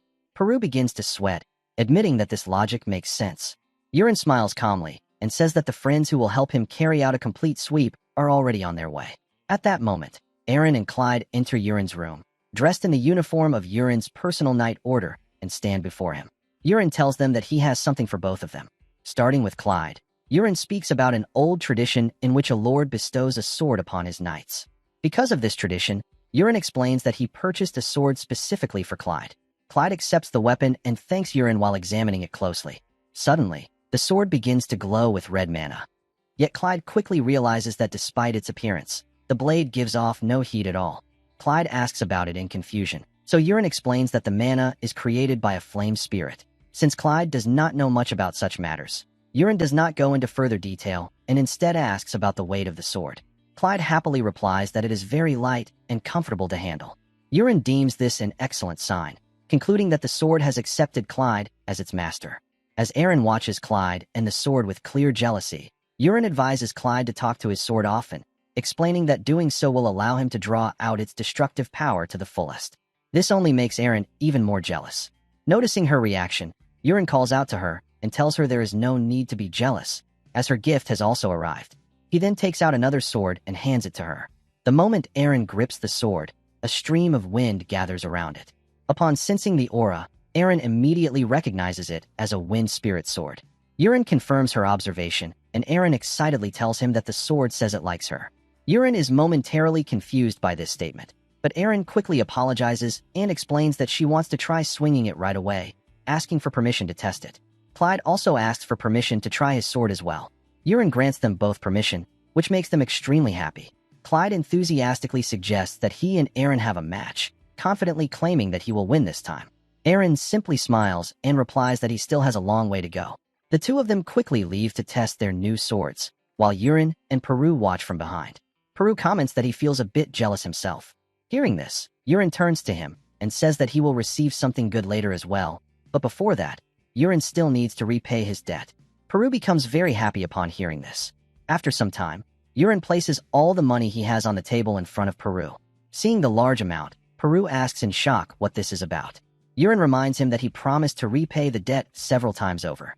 Peru responds that this is not just several times more, but several dozen times more. Yurin then explains that he needs this money to purchase the poisons he requires. Hearing this, Peru happily tells Yurin to just give him the word whenever he needs help. Later that day, Yurin goes to check on Jirinox and asks about his well-being, as well as whether he is adjusting to the new environment. Jirinox smiles and confirms that thanks to Yurin, everyone has been treating him very well. Yurin tells Jirinox that he has found suitable masters for the two swords he purchased from him. Jirinox asks if he is referring to the great sword and the thin blade. Yurin confirms this, explaining that both swords seem to have accepted their respective wielders, and adds that he will show them to Jirinox later. Jirinox expresses relief, admitting that he had worried the swords might have been failures. Yurin smiles and reassures him that they are not failures at all, but master-crafted blades that choose their own wielders, praising them as incredible weapons. Remaining humble, Jirinox thanks Yurin for trusting someone he considers lacking. Yurin is confused by this comment, but Jirinox continues, saying that he has been thinking deeply and needs to tell Yurin something important. When Yurin asks what it is, Jirinox explains that there is a serious problem within the Marquise household. Yurin is visibly shocked after hearing what Jirinox says, and he immediately asks him to explain everything in detail. After listening to the full explanation, Yurin goes straight to the Marquis and requests that he issue a permit, explaining that it is necessary if the Marquis truly wants to uncover the truth. However, the Marquis insists on knowing what the permit is for, as such authorization is not granted lightly. Hearing this, Yurin unexpectedly addresses the Marquis as father, which startles him. Yurin continues, saying that ever since he was struck down by Ilya, he does not believe he has disappointed the Marquis even once. He then sincerely asks the Marquis to trust him in this matter as well and to grant him the permit. In return, Yurin promises that the Marquis will not be disappointed. Moved by his words, the Marquis agrees to issue the permit and informs Yurin that he will notify the butler so Yurin can collect it the following day. However, he adds that the permit will only be valid for 24 hours. Yurin expresses his gratitude, bows respectfully, and says that he will take his leave. As Yurin walks away, the Marquis watches him and mutters to himself that being called father makes him soft-hearted. Even so, he hopes Yurin does not cause any trouble, reassuring himself that the permit is only valid for 24 hours anyway. The next day, as Yurin is preparing to head out, Peru informs him that several people are waiting at the front of the Marquis, carrying large boxes and asking for him. Hearing this, Yurin remarks that their timing is perfect, though his comment makes little sense to Peru. Yurin then instructs Peru to tell all the male servants to retrieve the items at the entrance and move them to Armory 1. Peru looks shocked and asks again, wanting to confirm whether Yurin truly means all of the items should be taken to the armory. Yurin calmly confirms and adds that he still has something else to bring, so he will meet Peru in front of Armory 1. Still confused, Peru can only agree. Soon after, the butler meets Yurin and hands him the permit the Marquis promised to provide. Yurin accepts it and then asks about the Marquis's current location. The butler explains that the Marquis is having tea in a private room with the Marchioness. Upon hearing this, Yurin instructs the butler to tell the Marquis to bring an inspector to Armory 1 by noon. The butler asks in confusion why this is necessary, but Yurin ignores the question and firmly states that if the message is not delivered, the butler will regret it. Yurin then heads toward the armory, where guards stop him at the entrance, stating that unauthorized personnel are not allowed inside. In response, Yurin asks the guards whether they can see the boxes stacked nearby. The guards, puzzled, confirm that they can. Yurin explains that the boxes contain swords, shields, and armor that he purchased from Assi Castle in preparation for the upcoming deployment. He tells them that he needs to store the equipment inside, and that they should open the doors immediately. The guards hesitate and reply that such matters require the presence of the quartermaster. Hearing this, Yurin smiles and casually says that perhaps the quartermaster has already been called. The guards are startled by his confidence. Yurin then looks off into the distance and remarks that the quartermaster must have instructed them to notify him if anything unusual happened at the armory. At that moment, a figure comes running toward them. It is indeed the quartermaster. Clearly out of breath, the quartermaster rushes up to Yurin and demands to know what he thinks he is doing. Yurin calmly explains that he purchased weapons and armor for the upcoming deployment and that the quartermaster simply needs to open the armory doors. Exhausted, the quartermaster apologizes and says that the armory still requires a special permit for access. Hearing this, Yurin responds with a slight smile, saying that this is exactly why he prepared one in advance. Yurin presents the permit and firmly tells the quartermaster to open the armory doors. The quartermaster looks both worried and irritated as he opens them, but he repeatedly begs Yurin to only place the items inside and not touch anything else. The male servants then begin carrying all the boxes into the armory. After that, Yurin tells Peru that since they are already here, they might as well inspect some of the weapons. He then instructs Peru to bring out one of the old boxes stored inside the armory. Hearing this, the quartermaster is visibly shocked and quickly tells Yurin that inspecting weapons requires a separate, special permit. Yurin calmly responds that he only intends to look at a single box. After some hesitation, the quartermaster agrees and personally has one box brought out. Once the old box is placed outside, Yurin orders it to be opened and asks Jirinox to inspect its contents. Jirinox reports that most of the weapons inside appear to be in decent condition on the surface. Hearing this report, Yurin turns to the quartermaster and compliments him, saying that he seems to have been managing the armory well. Yurin even tells him that he will mention this to the Marquis and recommend that he be rewarded. The quartermaster is clearly pleased by this praise. However, immediately afterward, Yurin gives another order, instructing the guards to bring out every remaining box from the armory without leaving anything behind. The quartermaster's expression changes instantly. He becomes extremely frightened and loudly protests, claiming that Yurin has no authority to remove everything and that this clearly oversteps his limits. He insists that even if Yurin is the heir, this goes too far. In response, Yurin forcefully presses the permit up in front of the quartermaster, sharply telling him to stop talking about overstepping authority. He clearly shows the permit and accuses the quartermaster of constantly scheming behind the scenes. At that moment, the Marquis and Kana arrive at the armory and witness the tense confrontation. By then, the guards have already brought out all the boxes. The Marquis asks what is going on, and Yurin explains that all the weapons from the armory have been removed so the Marquis can personally uncover the truth. The Marquis begins inspecting the weapons and picks up one of the swords, immediately noticing that the blade is extremely dull, to the point that it can barely be called a sword. The Marquis turns to the inspector and demands an explanation, pointing out that the inspector previously reported that the armory had no issues during last month's audit. The inspector becomes terrified and immediately shifts all the blame onto the quartermaster, claiming that he must have tampered with the supplies.